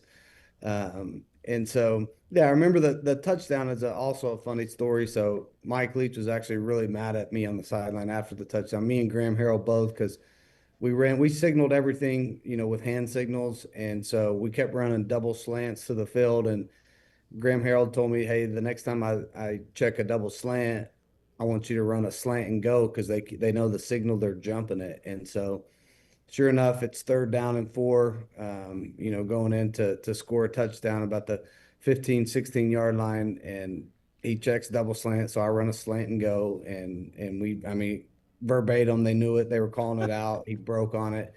I hit the slant and then went vertical and scored the easiest touchdown ever. And Mike Leach cussed us out on the sideline, asked us what the heck was that. We didn't have that in the playbook. And he wasn't, even though we scored a touchdown, he wasn't very happy that we manipulated the playbook mid-game. Eric, there's no doubt you've had incredible success with quarterbacks. They've all been listed. Patrick Mahomes one time said he gives you confidence to go out there and be yourself and play the game the way you're supposed to play, which seems to me that you let them be who they are and fit the offense to what they do, not that you don't want them to do some other things. Not everybody does that. When did that come into play for you? Yeah, I just think I've been around so many great quarterback teachers, being around Mike for so many years, and then being around Cliff Kingsbury at Texas Tech. And I think, Mike, we weren't really organized in a lot of different ways with Mike. You ran the same plays. He didn't really teach you coverages. He just taught you to read grass. And so you had a lot of freedom. And then with Cliff came in, he had been Drew Brees' backup. He had been Tom Brady's backup. So much more attention to details and talking about coverage and timing and all this different stuff. And so to me, I'd been around 2 really good guys to do it, but they were kind of completely different in the way they went about it every day, and in the way they handled their business and the way they taught it in a film setting. And so, I thought there was positives from both. And so I tried to mesh both of them. Right. But at the same time, like, all these quarterbacks are a little bit different. I don't want to, try to fit, what do you say, a square peg into a round hole, or vice versa. I don't know that actual saying, but I don't just try to put them all in a box. We try to find what they're really good at. And then, we want them to have confidence ultimately when they go out there on Saturdays. And so, we'll bring them in on Thursdays and they have to go over the whole entire script with us. And if they don't like plays, like we just cut them off the script. It could be my favorite play on the script, think it's really going to work this week, but they're not confident in it. I don't say a word and I cut it and I'm not going to call it because I want them to be really comfortable in what we're doing because ultimately, they're the drivers of the car out there. And then we allow them to check at the line of scrimmage a ton more probably than most. And so I think that gives them ownership in what's going on. It makes them study harder and makes them have a little bit more responsibility. And so, yeah, I mean, I think we have plenty of time to teach these guys in the film room, but on Saturdays, we want them to go out and be extremely confident in what we're going to do and how we're going to do it. Coach, I had to look on the map when you said Menard, Texas, because it rang a bell. The first and last deer I ever shot in my life when I was 19 years old was in Menard, Texas. I shot a doe. I walked out to go get it while my dad was back at the cabin. It jumped up. I stepped back into a cactus, and then we never found it. It scared the absolute crap out of me. I was like, all right, I did it. And I walked out, and I was about 7 feet away from it, 8 feet, and it jumped up and started running off, and I stepped back into a cactus, and that was that. But Menard's a great place for hunting and relaxing. It sure is. And so just so the game wardens don't come after me, we were shooting axis deer. Yeah. It's not deer season in Texas, but you can shoot axis. So it was not a white-tailed deer. Both the deer we shot were axis. This was around early December, so it was still deer season. I had come back from college, and he said, "Do you want to go hunting in Menard?" And I said, "Yeah, Sure. I mean, why not? Let's go." And then we spent the first night with him picking cactus out of my leg. So you got a good story though. Yeah, that's right. You mentioned you were a part of that game when Mike Gundy eventually did his "I'm a man, I'm 40." How old are you now with the job at Oklahoma State? I'm 40. Yeah. Well, then you're a man. There you go. Thank you, man. I really appreciate it, Eric. We've watched you. We've had you on multiple times, and we appreciate it. And by the way, it's great to have the head football coach at Oklahoma State join our show on 365 Sports. Thank you. I appreciate you guys. Y'all are always the best. Thank you. You too. Eric Morris, head coach at Oklahoma State with us, and a nice long visit on many things Cowboys. Yeah, so I want to touch on that game that I brought up. So that was the "I'm a man, I'm 40" game. Mm-hmm. He obviously remembered that. Coaches have like crazy memories. Yeah. Photographic memories. But that was the "I'm a man, I'm 40" game, 49-45. Oklahoma State wins in Stillwater, and Texas Tech had the ball and a chance to go down and win the game, but Graham Harrell on 4th and 8 at the Oak State 15 throws an incompletion. I don't know the specifics of the play, but was trying to go to Michael Crabtree, and they get stopped on 4th and 8. Oklahoma State runs out the clock, the final 20 seconds or so. So a classic Big 12 game back in the 2000s, but to even further drive home that point, not only was it the "I'm a man, I'm 40" game, which does make it strange all the way full circle that Eric Morris is now the head coach, replacing Mike Gundy. But listen to these stats. Graham Harrell, 46 of 67 for 646 yards and 5 touchdowns. Tech ran for 72 yards. He throws for 646. They ran for 72. 72 almost sounds accidental in a game like that. 72 yards on 21 carries. Michael Crabtree, 14 catches, 237 yards, and 3 touchdowns. Danny Amendola, 14 catches, 233 yards, and a touchdown. So the two of them, between the two of Amendola and Crabtree, 28 catches.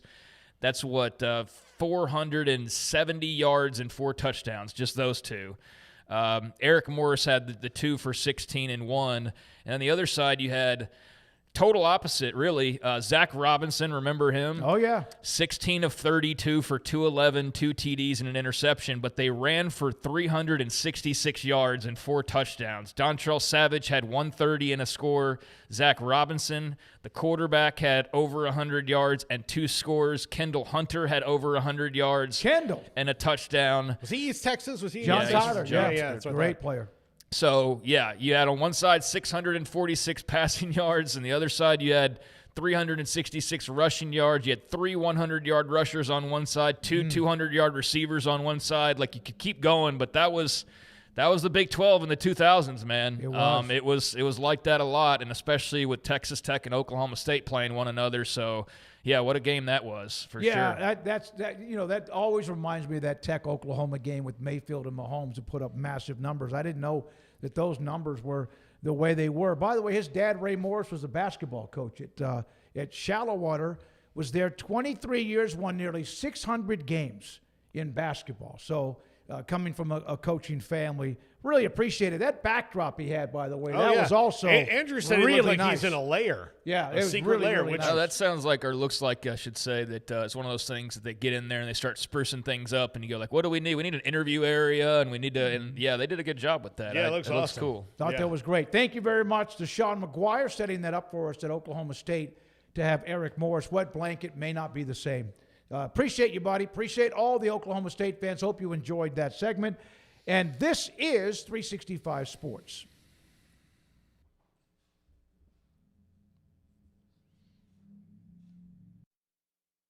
Just take the break. Go ahead.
Whatever it is you wrangle, whatever seeds you sow, no matter what you nurture or what you choose to grow, at Texas Farm Bureau Insurance, we're proud to protect all Texans. When you play hard, sometimes you fall hard. Sports injuries require special treatment. At Southwest Sports Medicine and Orthopedics, our team of expert doctors provides athletes and active adults with comprehensive sports medicine care, diagnostics. Whether you're in high school, college, or beyond, we'll help you get back on the field. Call on the team physicians for Baylor Athletics. Call Southwest Sports Medicine and Orthopedics.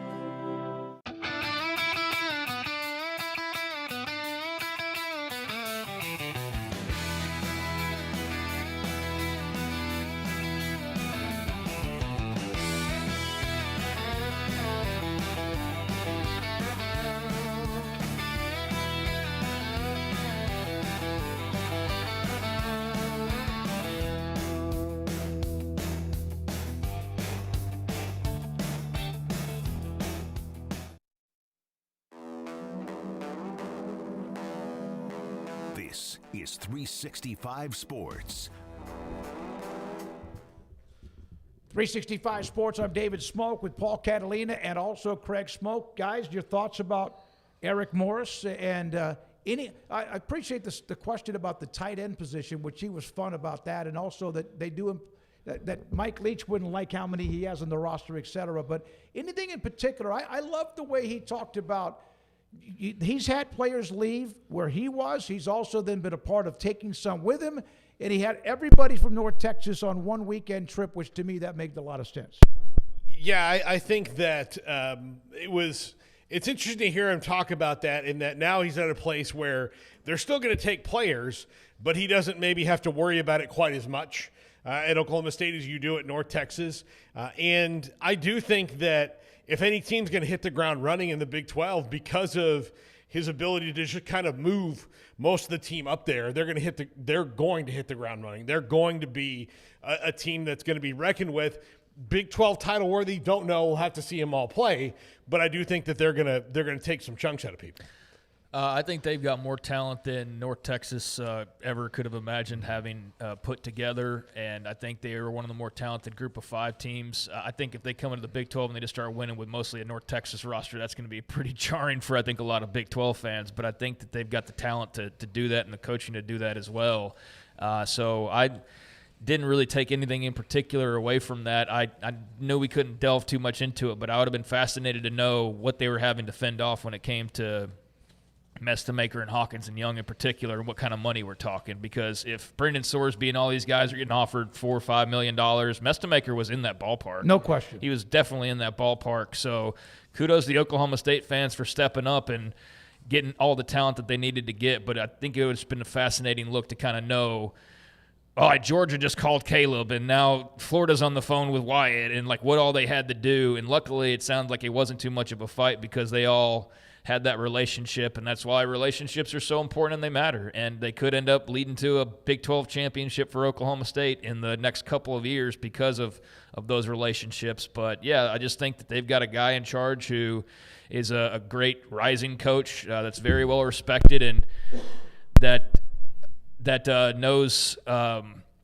what he's doing and has a great plan in place, and it's going to be a lot of fun. I just think it's the thing that sticks out most is it's just refreshing and a lot of fun that Oklahoma State has a little noise again, and they have a little bit of excitement around them because Gundy just took all the fun out of the room. Mm-hmm. He's just a bitter old guy at the end of it, and I didn't have really any sort of strong feeling one way or the other over Gundy. I just felt like he's same as like Gary Patterson. He's just a grouchy old coach, and that's how they are. But I did feel like he kind of put himself on this pedestal of like, I'm too good to do interviews and I'm too good to do these things. And I get that they're annoying or whatever, but he just didn't put himself out there at all. And when he did put himself out there, it was always because he had been put in there because of something negative, like a shirt he wore or just something stupid that happened. And so it just got to be kind of a circus without too many crazy things happening, but just sort of just an awkward sort of lack of excitement around Oklahoma State other than just knowing Gundy's a good coach, so we're okay. And then once you clearly saw that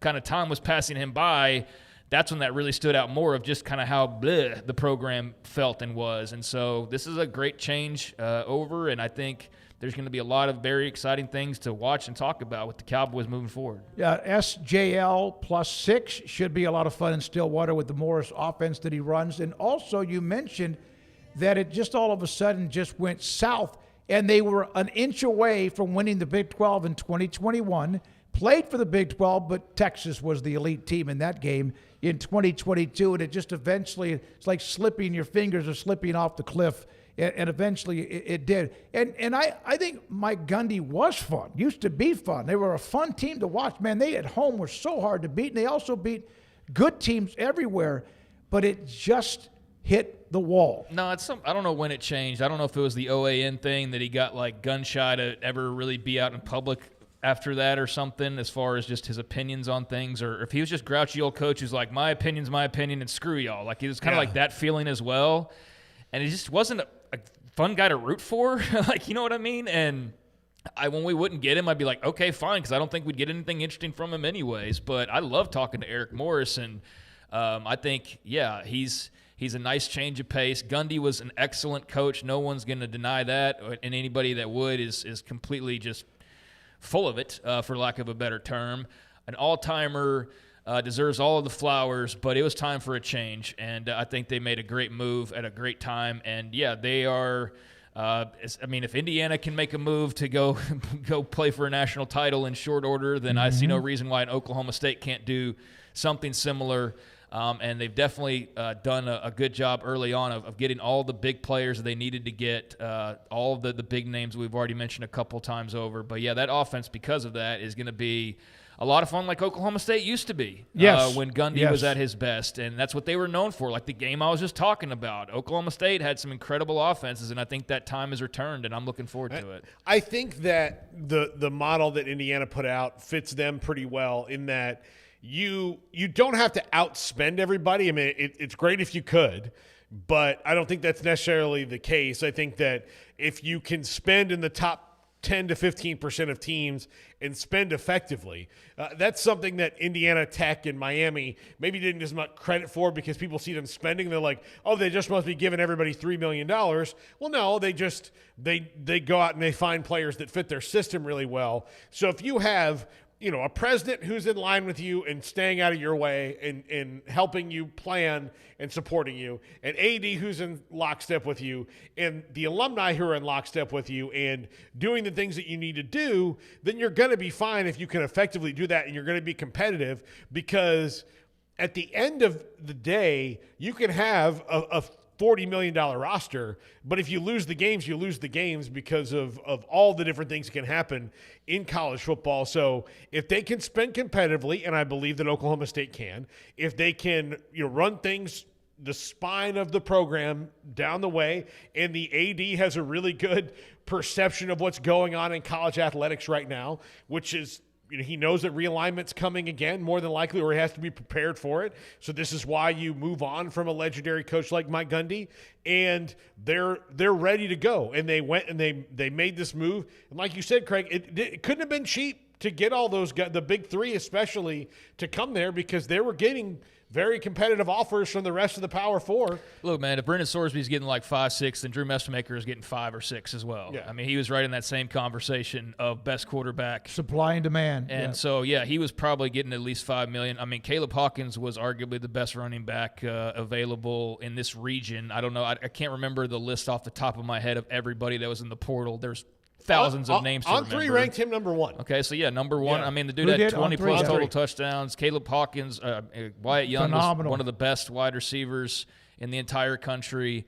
And they had other guys as well. I mean, those three just get most of the attention because they put up absurd numbers, but it's very much the type of thing you would see from the game I cited. The old Gundy, when they were clicking and when they had the real deal playmakers like Kendall Hunter and Brandon Pettigrew and Des Bryant and all those guys, and then Tech when they had their Eric Morrises and so all the great quarterbacks they had, Graham Harrell, who I mentioned from that particular game, Michael Crabtree, so on and so forth. Like, yeah, that's kind of the feel I expect, although it's not going to be exactly like he pointed out, like, oh, it's the air raid and it's Leach and it's all that. But as far as explosiveness and playmakers, they should have that in spades. That'll serve them well this first year.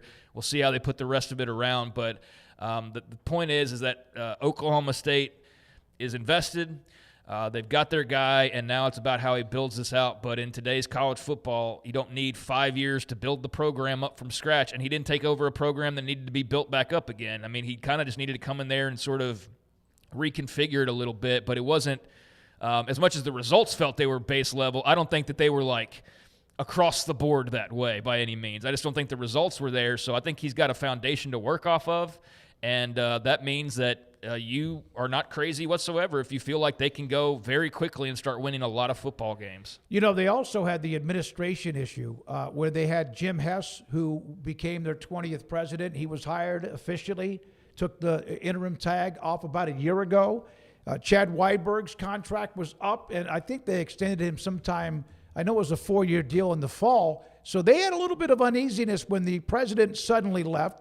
They bring in Hess interim, and then he's given. So they've got that spine, it looks like now, with what they have, president, board, AD, and football coach. So there we are with Oklahoma State.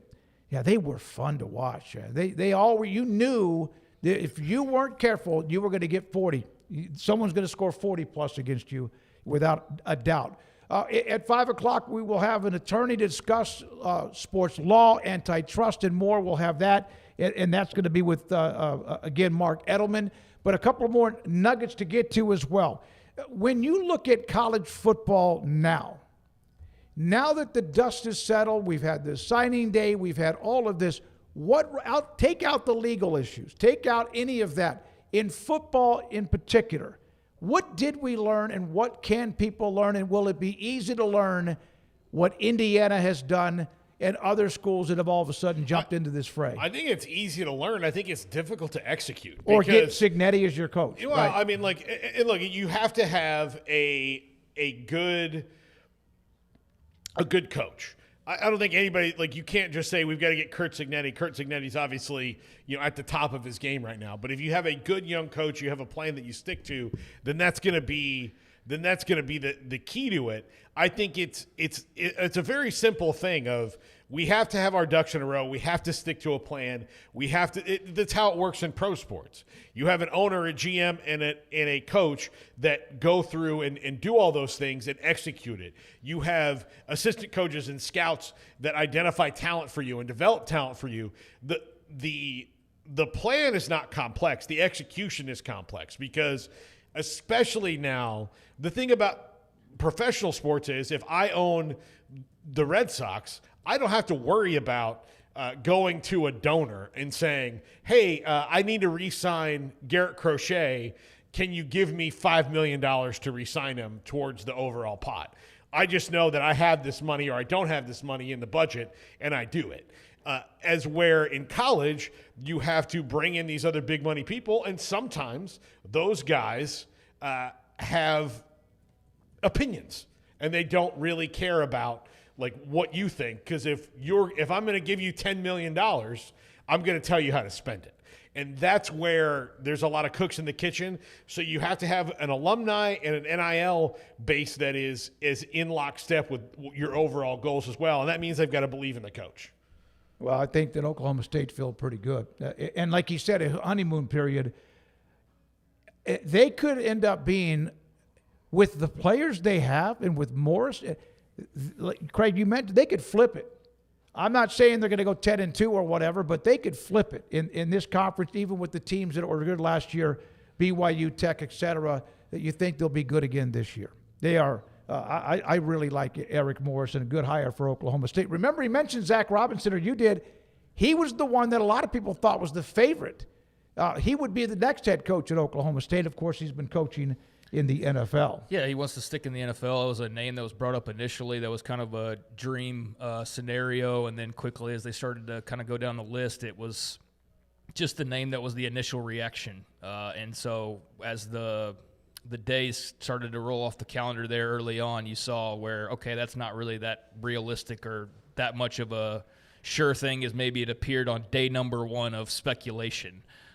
In the minutes after Mike Gundy's fired. But it makes sense. It's the former quarterback who's a successful NFL coach. Of course he's on the list, but I think he's got other things that he's obviously trying to accomplish, and so that search went the way that it did, and it landed on a guy who we would have loved to have covered at Baylor, I'm sure they would have loved to have covered him at any other number of jobs that were open that talked to him or kicked the tires on him, but Stillwater is what he chose, and I think they're all the better for it. And we've said it 10 times in the last 10 minutes, but yeah, they're in a much better place. They're in a good spot, and they can win right away with what they've done already. So we'll see how spring football goes, and then kind of determine after that sort of where they rank overall. And then we'll get into the summertime, and more of the buzz will build up, and then fall will roll around, and we'll see. But for right now, like he said, it's all honeymoon period. So this will be the best spring they've had in probably a couple of years as far as excitement goes. Maybe longer. I don't know. Spring football's kind of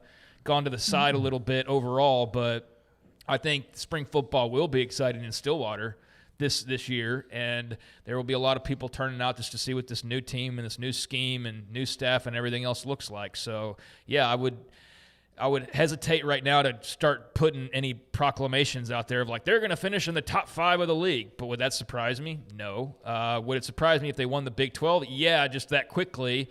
But could they be like in week 10 and be in the mix for it? Would that surprise me? No. So yeah, I think it's going to be a fun offseason for Pokes fans out there, and fun for fans of the league or just of college football that want to see Oklahoma State be competitive and be in the mix. And as you kind of have to remind people, it hasn't been that long. It's not like they've been on some drought of 5-10 years. They played for a Big 12 title a couple times within the last 5-6 years. So Gundy, for as kind of dire as it felt there at the end, because they were bad, like they were so bad, he was still having a lot of success pretty recently up until the last couple seasons. And so that's what I meant by he doesn't have to, like, it's all ash and he's got to put the initial concrete, like the concrete's already in place. He's got to put the walls that he wants to put up and put the decorations that he wants to put up, but the foundation's already there. And so that's the hard part, I think, for a lot of jobs you take.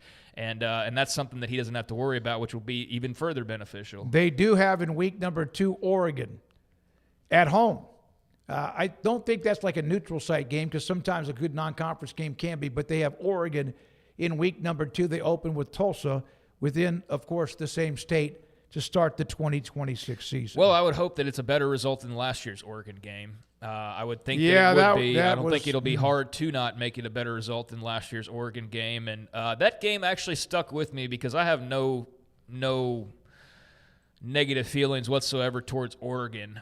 But that did leave a bad taste in my mouth, the way Dan Lanning played that up the way that he did, the whole Mike Gundy comments before the game. And I get that that's just coaching, and that's what those guys do, is they find the smallest, like the random website that said one thing that could be construed as negative, and they use, do you see what they're saying about us? And it's like a blogger from, it's like nobody, but they use it as though the president said it or something. So I understand why Lanning kind of did what he did, but I thought he went way overboard, and it actually left me like kind of rooting against them at the end of the season. I was almost glad to see them fall short in a way because of that.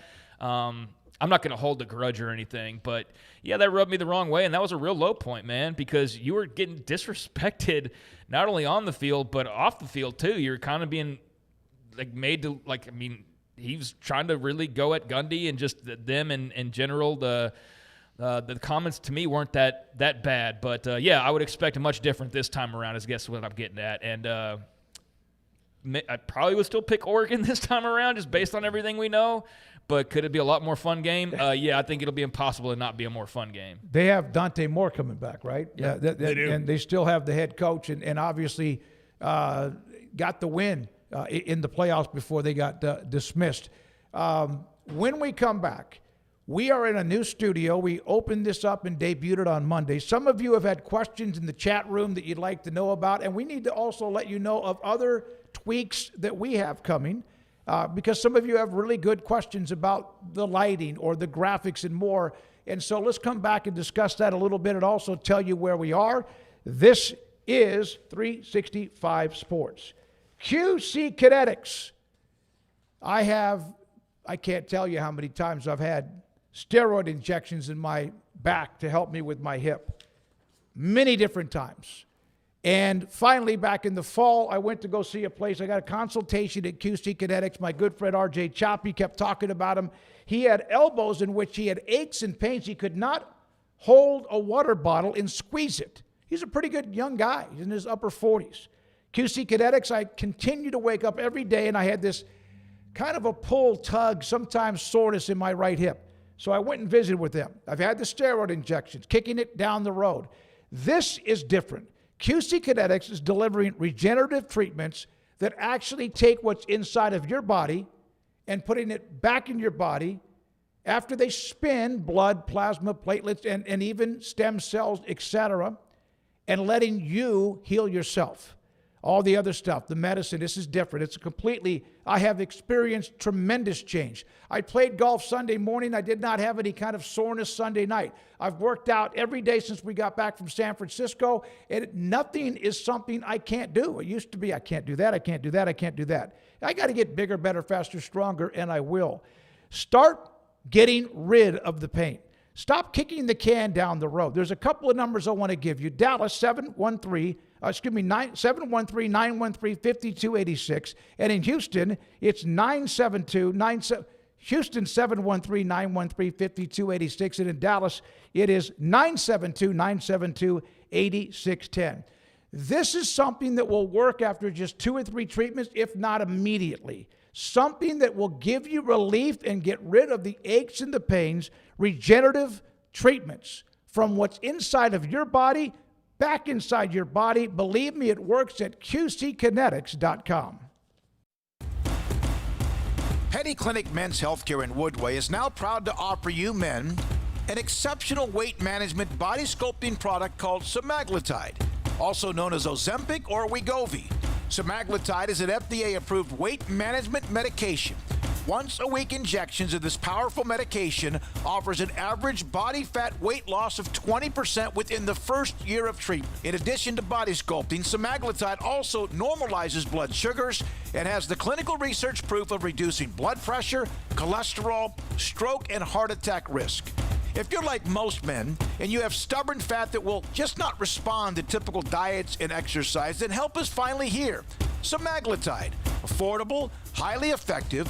Google search Petty Clinic Waco and reach out to the Petty Clinic team today for a free consultation with Dr. Petty to see if semaglutide is right for you. Go to pettycliniclowt.com.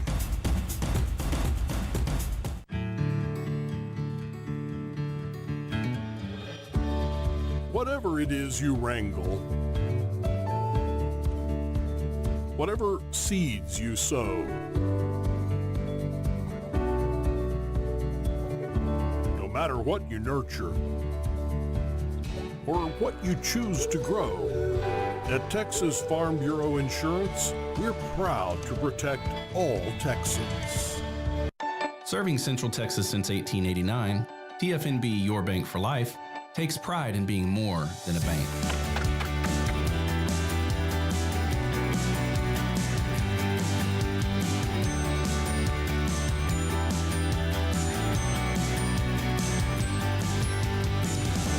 At TFNB, we remain committed to these principles. If you value them too, come join us. TFNB, Your Bank for Life. UBO Business Services. We are a studies-based service organization that is the best in Texas when it comes to copiers, printers, and scanners. The way we quantify that is through a company used by millions of corporations called Net Promoter Score. What Net Promoter Score looks at are your Google reviews. We have a better Net Promoter Score than H-E-B with a 65 and Ritz-Carlton Hotels with a 70. According to Net Promoter Score, if you're a 70 or above, you're considered world-class in customer service. UBO Business Services is an 86 when it comes to Net Promoter Score. You can find us at ubeo.com, ubeo.com. The time is now. It's time for a new ride at the New Year New Ride Savings Event at Richard Carr GMC Buick Cadillac. Sierra blends the premium interior with the muscle of a true work truck, built to handle the job and look good doing it. It's why GMC Sierra is the best truck on the road. During our New Year New Ride sales event, qualified buyers can save $13,000 on a Sierra. Drive one home today for just $41,390. Call now, get here now, or log on now for the New Year New Ride Savings Event at Richard Carr. Richard Carr, they have the truck for you.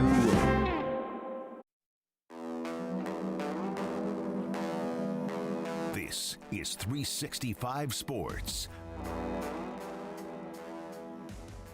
It is 365 Sports on this Wednesday afternoon. Around the corner, we'll have Mark Edelman on NCAA and what he called a legal crisis and what his suggestions might be, and your questions for him too. So we're in this new set. Brandon, could you do the wide shot if you don't mind? I know you got to kind of widen that out. Craig Smoak to my right. There's Paul Catalina in the backdrop. A lot more still to come. We are only in day number 3, and Colin and Andrew and Garrett and Brandon, also Corey among others. Paul is here early in the day, tweaking things every basically day. We've heard the graphics package we have is spectacular. Paul, it's a moving graphics package? Yeah, it's animated graphics. We had a couple of Zoom calls with the guy who created it a couple of months ago, and then we had to wait for the new software, the new hardware, and all that to be installed. So we need a retraining on it. So it's just going to take some time for us to figure that part of it out. But it's going to look really cool when we get it done. Now, part of this is if you're missing things or there's some things that we can't do right now, is the studio is done. I mean, physically done, but the tech stuff is built out so that right now we can do a show. It's not to where it's going to be when we start doing the show, and it's going to be a work in progress until it's not. Yeah, because a lot of times we'll put up either tweets or graphics, things that we have, and part of what we do at the opening of the show, and that will come, that will be added. It's great to be on the air here. Inside the new studio. As I mentioned before, we were right next door, same company, Rogue Media Network, and we knocked the wall down. And then they created this, and it's a much bigger set, beautiful facilities. And Colin and I is working around the clock, among others. We're tweaking audio, not only from what you hear, but what we hear too. And then on top of that, the lighting and much more as we work with that too. As we've started again the third day with this beautiful set.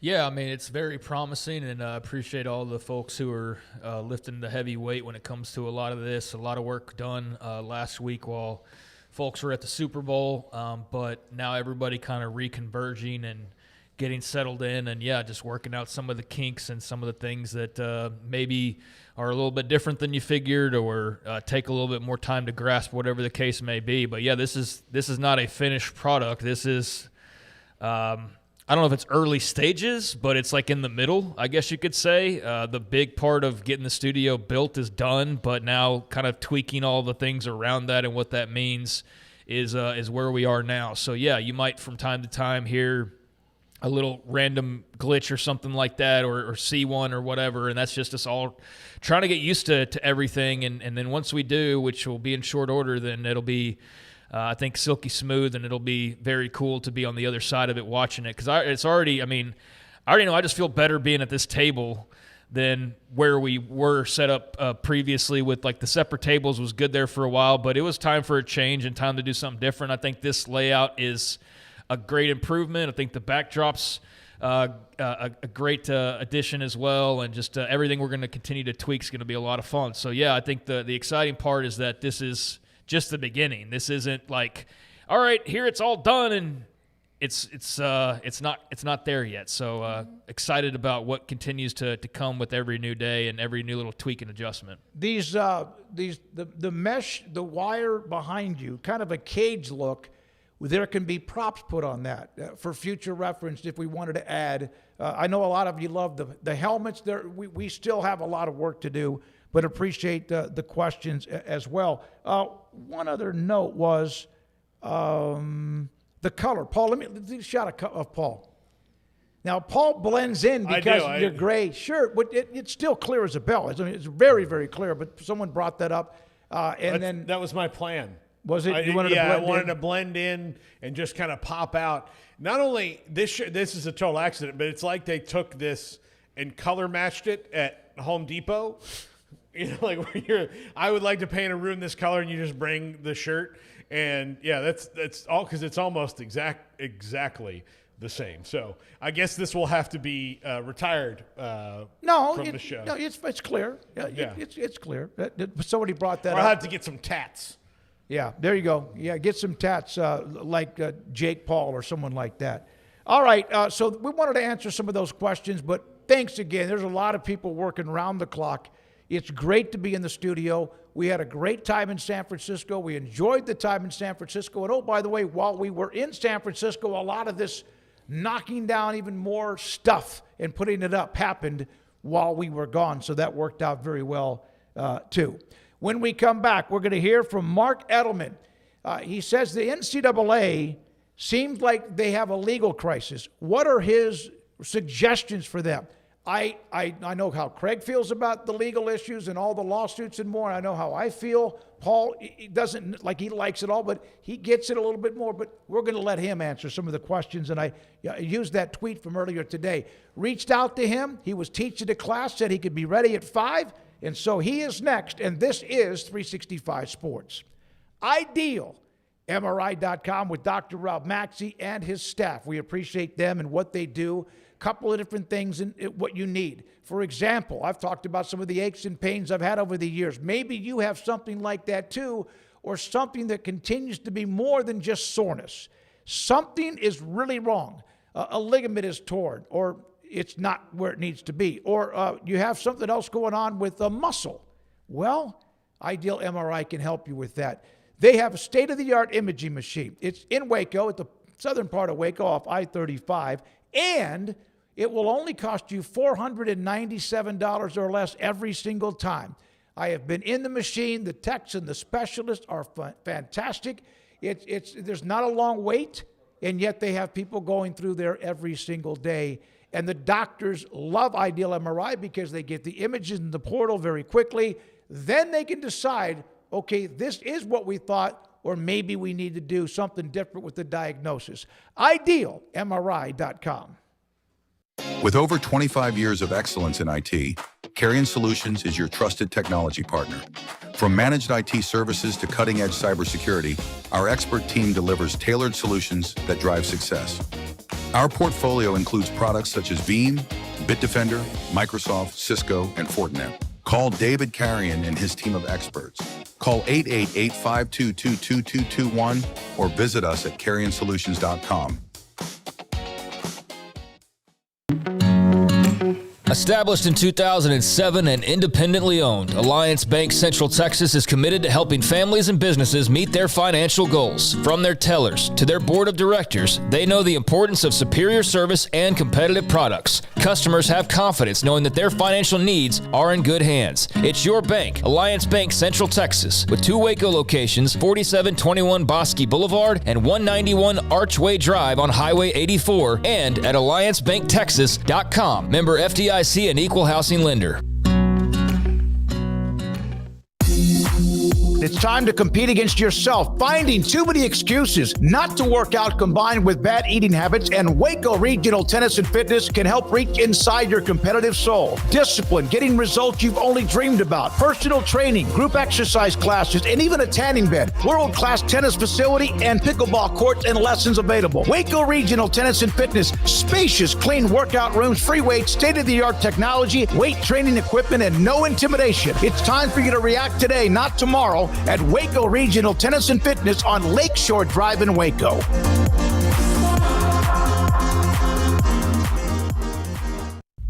At BK4, we step onto the field every day for our customers. Here, legends are born and glory is earned. The spirit of competition unites us all as we stand as one. It's more than a truck, it's a passion. Get ready for the thrill, the triumphs, and the unforgettable moments that only BK Ford can deliver. Are you ready to experience better? BK Ford.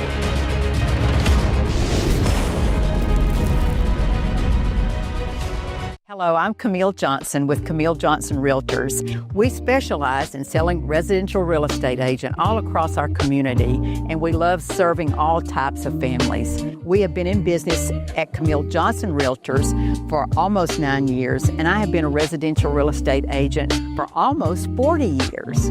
And we love our partnership with 365. So thank you for partnering with me, and thank you so much to all of my clients who have made our company a success.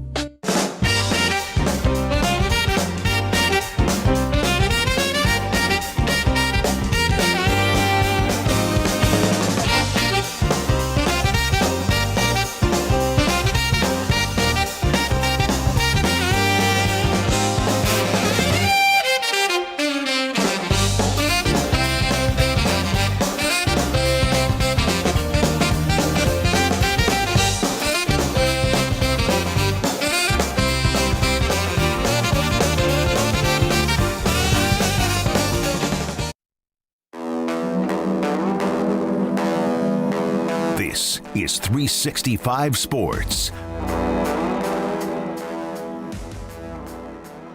Here we go, this 5 o'clock hour. We appreciate your time. If you have not hit the like button, please do. If you have not subscribed to our channel, we would appreciate you doing that too. With Craig Smoak and Paul Catalina, I'm David Smoak.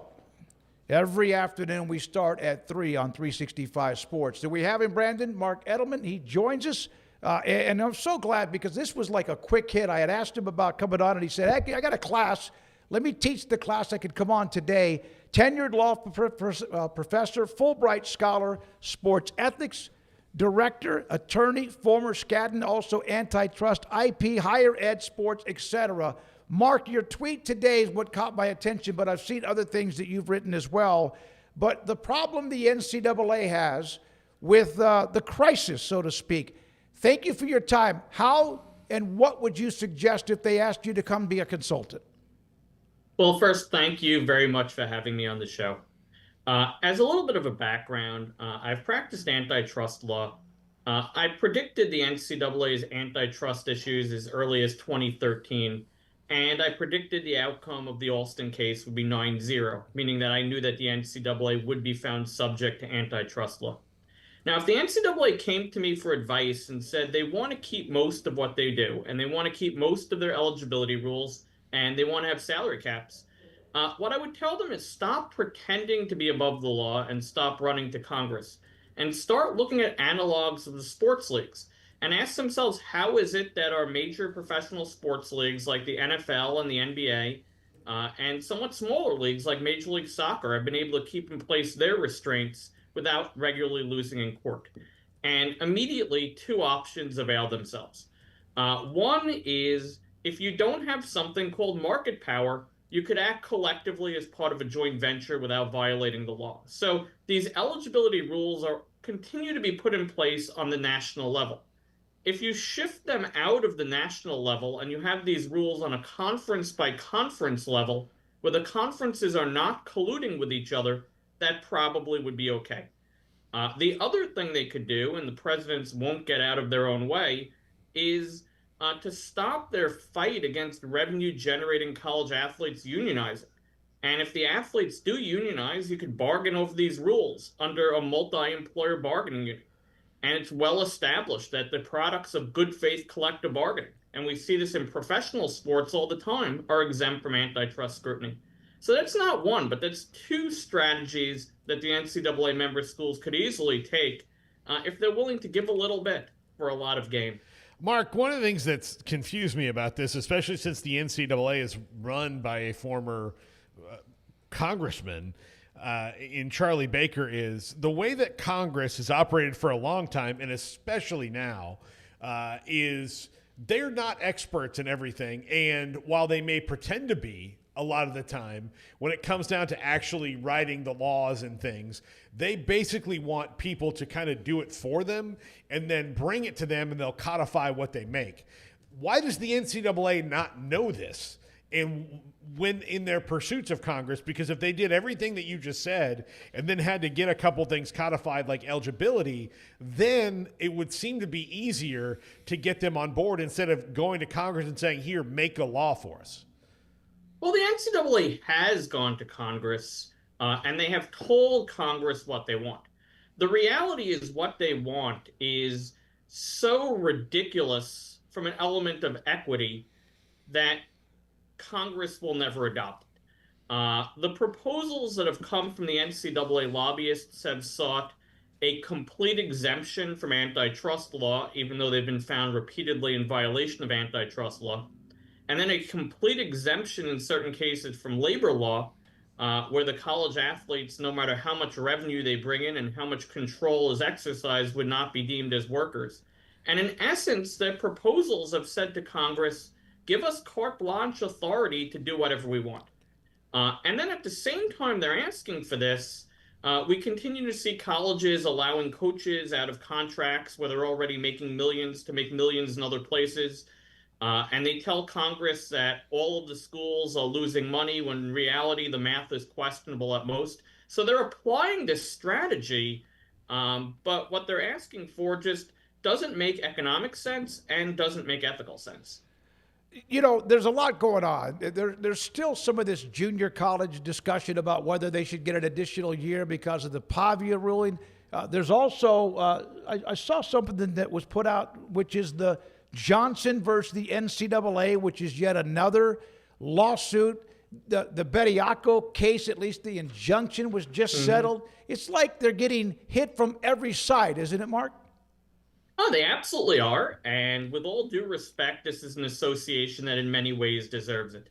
I also think we tend to pretend Charlie Baker is much more powerful than Charlie Baker actually is. If you look at what the NCAA is structurally, they're a bottom-up trade association, which means one member, one vote on policy. The same way that Roger Goodell, as commissioner of the NFL, is not this isolated fiat who makes his own rules, but he's acting at the discretion of 32 owners. Charlie Baker is operating at the discretion of the member college presidents that vote on policy. And if at the end of the day it looks like the NCAA is falling into the same silly mistakes with Charlie Baker at their helm that they fall under with Mark Emmert at the helm, well, you changed the leader, you brought someone in who you thought would have a better relationship with Congress. But it's the same member schools voting the same way on the same policies, making the same legal mistakes that they had under their prior leader. So it shouldn't be surprising that we're having the same problems represent themselves over and over. As to the NCAA currently facing tons of antitrust suits, you know, they're facing some suits where the plaintiffs have a very strong claim. They're facing some cases where the plaintiffs' claims might be comparatively weaker. They're facing some claims where, frankly, I think they're good claims, but the lawyers are bringing them wrong. But as to the barrage, the NCAA is being penny wise and pound foolish. And there are strategies that they could take in changing their rule book just a little bit that would make an overwhelming share of this go away. And number one is, as far as eligibility rules go, why do they have this insistence on doing this on a national level? If instead, if they allowed the rules to be done on a conference by conference level, there's a very strong antitrust defense.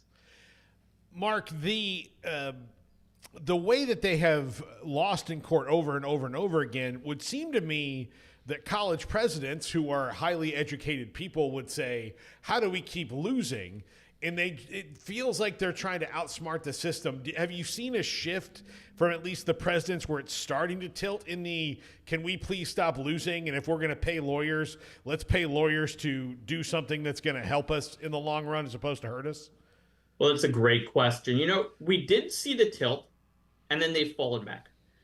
If we remember the Alston versus NCAA case that came down, that was decided on late June of 2021.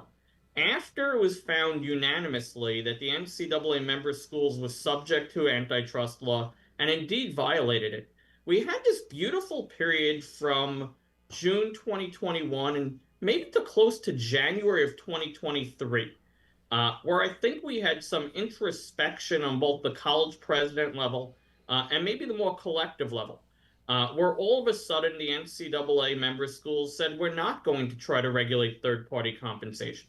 And we need to step back on some of what we're doing because we're going to continue to get liability. And what seemed to happen early in the Charlie Baker period, sometime in 2023, and especially when it became clearer to NCAA member colleges that Congress was not going to give them the exemption that they wanted, they start to fall back into the same pattern. As to why they do this, well, I spent several years as the faculty athletic representative for Baruch College, which is my home school. So I had an opportunity to attend several events that were aimed at faculty athletic reps. Not people like me who have an expertise in antitrust law, but just simply faculty members who were put on these committees. And as I sat in the committees, I was amazed by the NCAA presentations because they seemed to me to be a lot more propaganda pieces than a reasonable account to the law. And what I believe is happening in the NCAA is the message that they keep on providing within their own echo chamber is aspirational about what they would like the law to be and not legal reality. And if you have a bunch of people voting on policy based on a misunderstanding of the legal environment, they're going to continue to support business decisions that in the end of the day are not going to go favorable to them with judges who don't care necessarily what the NCAA member schools want and care more about the literal application of federal antitrust law as they should. Here's another tweet from you. I will keep biting my tongue for the good of my students and university system, but I have noticed that some of the most retrograde rhetoric on college athlete rights is being posted on X by my university system's former conference commissioner, and I don't like it at all. I don't. I just finished a semester teaching a course called Regulating College Sports. It was probably one of the most enjoyable experience I had at Baruch College. It was a combination of college students who also are athletes in D3 and college students who are not athletes. We looked at the history of the NCAA. We read the original bylaws. We read critiques of the NCAA systems to prevent college athletes from being compensated. We looked at them legally, but we also looked at an economic view as it being a cartel. We looked at it from a racial perspective. We looked at it from a gender perspective. We read materials that are not new. We read materials that go all the way back prior to World War II. And I like to believe that our athletic department would be operating on a higher plane. Now, the individual I was speaking about at present, my understanding is no longer, the athletic is no longer in charge of the conference. But his tweets are way out there and are continuing to take positions that I think are antithetical to the view of college athlete well-being and college athletes as people. When you get a 9-0 Supreme Court ruling in the modern court, It used to not be that odd. It's a lot different now. That to me would send me over the falls. I think that they thought like, hey, we actually got the Supreme Court to agree on something, and they still haven't really reacted to that, Mark. It's rare in the last few years to have 9-0, at least in the very popular decisions, 9-0 Supreme Court rulings when it came to Alston and all of that. I mean, 9-0, if we want to understand what 9-0 means, 9-0 meant that Justice Alito and Justice Kagan were in agreement. And if you think about how rare that is, it's quite rare. Now, not to toot my own horn, and I apologize if it sounds this way, but in the months leading up to the case decision, I had repeatedly said on X that it was going to be 9-0. Now, to me, that makes it worse. Not only was it unanimous, but it was predictably unanimous, and they still petitioned the Supreme Court. Now, part of the problem here, and part of why it was unanimous, is if you want to overly simplify things, more often than not in antitrust cases, including those that go up to the Supreme Court, the presumption is going to be that the Democrat appointees might be comparatively more pro-plaintiff, and the Republican appointees, people tend to think, based upon the law and economics school of thought, might be more pro-defendant. But what the NCAA missed here is this was not the standard case. Usually, when we say that the Republican appointees tend to lead pro-defendant, the argument that the plaintiffs are making in the general antitrust case is this should be per se illegal. The mere fact that the behavior happened should have it be disallowed. And typically the defendants argue, well, we can't decide on things just as a matter of law. We need to look at the economics. There are going to be defenses in the economics. Now, the petition for Alston was completely bizarrely the reverse, because we had a court decision at a district court level. We had thousands of pages of economic testimony. We had economic experts opine in the case, and the decision in the Alston case at the district court level was based upon the economics. The NCAA's restraints on college athlete compensation were anti-competitive and thus illegal. Now, the NCAA's defense that they argued all the way up to the U.S. Supreme Court was utterly bizarre. Their defense wasn't that the economics were wrong. They were saying, we know you've already looked at the economics. We already know that we have hearing testimony with the economics, but put the economics back in the bag, and whatever we do should be just deemed to be per se illegal, irrespective of the economics. Now, that is the kind of argument that is not only going to not get a left-leaning judge, but if you think about a traditional right-leaning law and economics judge whose entire view of antitrust law is it's important that we analyze the economics to determine if it's anti-competitive, and then the NCAA's lawyers are arguing, forget the economics, just let us do this. To me, that was a very clear loser. And I think to many of us in academia that are a step removed, it seemed like a pretty clear loser. Outside of the world of the NCAA member schools and their presidents' groupthink and their belief in their own echo chamber, this was an argument that shouldn't have gone anywhere. And yet it was them and not the other side that petitioned to the U.S. Supreme Court. It was the NCAA that asked the Supreme Court to hear this, leading to the ruling that opened up the floodgates. So I have a question. This is from the chat room. So they had the 2.8 billion house settlement, right, with the NCAA. And there's back pay, and there's also this, and there's a cap. But it doesn't seem like that it's being followed directly as far as the cap, that some teams are playing with that cap a little bit. Is there any way that that settlement could ever go, like, be reneged by any judge or in any way, or is that thing set in stone? Well, first, the settlement is currently on appeal to the U.S. Court of Appeals for the Ninth Circuit. The district court judge, Judge Wilkin, approved the settlement, and since conveniently, after a very distinguished career on the bench, has retired. So the settlement is currently before the Ninth Circuit Court of Appeals for approval or rejection. There are a host of different groups that oppose the settlement on a wide range of grounds. Now, my personal view, and most of the time my views line up very much with Jeffrey Kessler, who is the plaintiff's lawyer in-house. This is a rare situation where Jeffrey Kessler and I have a subtle disagreement in perspective. Jeffrey believes that the House settlement and the agreed upon what he calls pool to compensate college athletes should be affirmed by the Court of Appeals. And if that happens, the NCAA has taken the position of, well, this resolves all the issues. Jeffrey was silent on that last point. My view is this settlement cannot, as a matter of law, limit compensation to college athletes.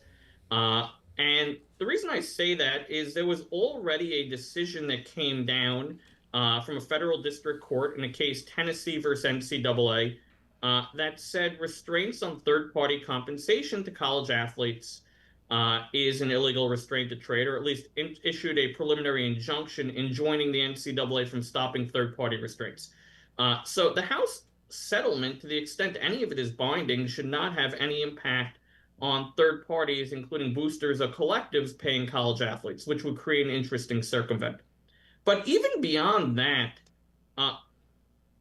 the historic NCAA, the basis for the House litigation was the claim that when the NCAA member colleges got together and set college athlete compensation at a salary cap of, you could call it zero, you could call it the cost of attendance, I don't care. The notion, the argument was that was illegal. Well, Section 1 of the Sherman Act says any contract, combination, or conspiracy and restraint of trade is declared to be illegal. And that would seem to include wage fixing. But if wage fixing is illegal at zero or at the cost of attendance, wage fixing should be illegal as well at $21 million per school per year, or even at $1 billion or whatever number you would set it at. It's still competitors coming together and setting a price as setting a wage. Now, I know we see salary caps all the time in professional sports. We have one in the NFL. We have one in the NBA. And if the Major League Baseball club owners get what they want during the next work stoppage, they would love to see one exist in Major League Baseball as well. But there is a meaningful difference between the proposed salary cap in the House settlement and the proposed salary caps we see in the professional sports leagues. And the difference is, if you look at the salary caps that exist in, say, the NFL and the NBA, they are not reached in a settlement with lawyers in the plaintiff class. They instead are reached in negotiations and collective bargaining as part of a bargaining agreement between the teams and a union. Now, in college sports, we don't have a union, and the NCAA member schools, being penny wise and pound foolish once again, seem to oppose college athletes unionizing. Now, the difference for the union comes down to something known as the non-statutory labor exemption from antitrust law. That's a mouthful. I have to know that. None of the listeners have to know the term. But what that means in plain English is if workers vote to form a union, and several employers, here teams or it could be colleges, bargain against the union over salaries, because that's handled by labor law, antitrust law does not relate to the issue. So there's a very easy way in theory that would get the House settlement to be binding and non-easy to be circumvented, and that would be for it to be ratified through collective bargaining. But until the NCAA member colleges continue to take this position adverse to college athletes organizing and saying that they're not workers and they can't form a union, what they're really doing is preventing the athletes from doing something that would allow them to have the exemption from antitrust law that the schools really should be wanting. And the schools, they don't want that, right? They don't want to call the athletes employees, and why can't they just sit in a room and figure this out, Mark? I mean, they're being really silly in my mind. I mean, I've published articles, John Holden and Mike McCann, other scholars on this, and we all come to the same conclusion, that as a matter of law, some of these college athletes are employees. Now, I'm not talking about the fencer who gets all this money for equipment and does not play on TV, but I think a reasonable mind, let's just talk Ohio State for a moment, because Ohio State has the highest revenue-generating college sports program in the country. Their athletic programs bring in over $250 million per year. Ohio State football, and whatever they play, 11 to 12 game season, brings in over $150 million per year in revenue. Put this in perspective, comparing Columbus to Columbus, the Blue Jackets are their NHL team. And in their, whatever it is, 81, 82 game regular season, the Blue Jackets NHL team they bring in less revenue than Ohio State football does in just 11 or 12. So, I mean, to me, it's pretty clear that the Ohio State football team represents employees. Now, I'm not sure what the big deal would be for the Big Ten member schools, where they're all not on the Ohio State revenue, but pretty close, agreed to recognize football and men's basketball players if they wanted to be employees. I think the NCAA is afraid that the recognition that some college athletes are employees would lead to the presumption that all college athletes are employees. I mean, that's what the lawyers are currently trying to argue. That's what Paul McDonald is trying to argue in the Johnson case. I don't think we need to go there. I don't think it has to extend to all employees. But voluntary bargaining at this level makes some sense. Why else might the colleges be opposed? I mean, economically, at least in places like Ohio State football or Michigan basketball, it seems pretty clear that they are employees. Paying minimum wage and workman's comp is de minimis compared to the revenues that come in, or even how these athletes are being compensated.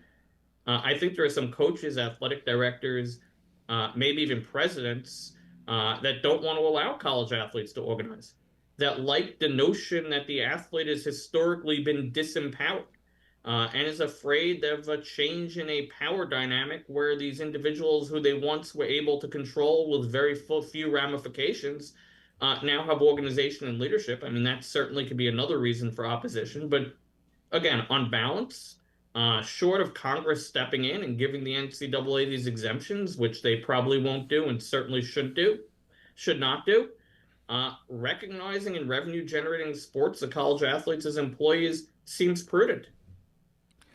Mark, incredible. Thank you very much. Those in the chat loving, and sometimes they had questions. You answered it during other answers to other questions that we had. So we do appreciate you very much. Thank you, first of all, for reaching back out to me so quickly and getting you on during this time when it seems like every day there's something new. We appreciate it. Thank you. My pleasure to be here. Hope we can do this again. Yes, Mark Edelman with us, tenured law professor, Fulbright scholar, everything you could imagine. Sports ethics, antitrust, and higher ed and sports as well. I feel like if he gave us a test and we did well, we should get credit because that was very educational. Yeah, those who are legalese in the chat room and a lot of other questions, and at times he would answer another question, again, answer theirs before I even had a chance because it could, I got it, like that is why we have a guest on, because otherwise, and you answer some of the legal stuff too, Paul, but that guy's, he was great. I'm like a hobbyist. That's what I am. I mean, if I'm not a carpenter, but I could build a table kind of a thing. Maybe you got to have brackets and stuff. I could. Yeah. Here's what. If I could paint by number, if somebody needed a lawyer and I could pretend to be one in a very low level case, I think I could. You would lose your ass. I think I could win. Your poor client. I think I could win. I know it's not legal. Yeah. All right. Thanks to Mark Edelman. We appreciate that. Like a traffic ticket. I think I could get you out of a traffic ticket. Yeah, by going to defensive driving. Well, I mean, yeah, I could get you out scot-free. I just don't know, like past traffic ticket or like littering. Maybe I can get you out of littering. No, so you shouldn't litter. You should go to jail. Yeah. Brandon, thank you very much. Thanks to Colin, Andrew Valade, Garrett Ross. A lot of these segments will be back up on our channel, 365 Sports on YouTube. We do appreciate it. We do want to, and I know, Craig, you brought this up yesterday. We didn't have time to get to it, but want to say how much, and we've all been to training camp, the Cowboys had what they called the number one fan. And Carolyn Price passed away yesterday. You see all of the various, whether media or NFL or Cowboys organization, she was 83 years old, had a long health battle, and she lost that battle yesterday. The Cowboys released a statement. We could hear her at every Cowboys training camp practice, loud and clear. She was an amazing woman. So I have a picture on some of my social media of me interviewing Sean Lee at Cowboys training camp. And during that interview was the first time I'd ever met her. I'd heard her, and she came by and she stopped and she wanted to get a picture with Sean, and in the kind of the good light that we were in. So she waited and she's talking to Sean and she says, "I don't know you. Who are you?" And I said, I'm Paul Catalina. I'm with KRZI in Waco at the time. That's where we were. And she goes, "Oh, okay, well, I'm glad. Welcome to camp. I'm like, this is my sixth or seventh time. She's like, well, you haven't met me yet, so you're not That's official right. until now. And she was very sweet. And for the rest of the 2 other times I went out there, I would see her and say hello. She was a very sweet lady and 83 years old, the biggest Cowboys fan that was out there. A voice that carried for as long as it needed to. Thank you very much for your time. We're back again tomorrow at 3 for Paul and for Craig, for our great sponsors, and for you that watch, listen, and view us. Thank you and good night with 365 Sports.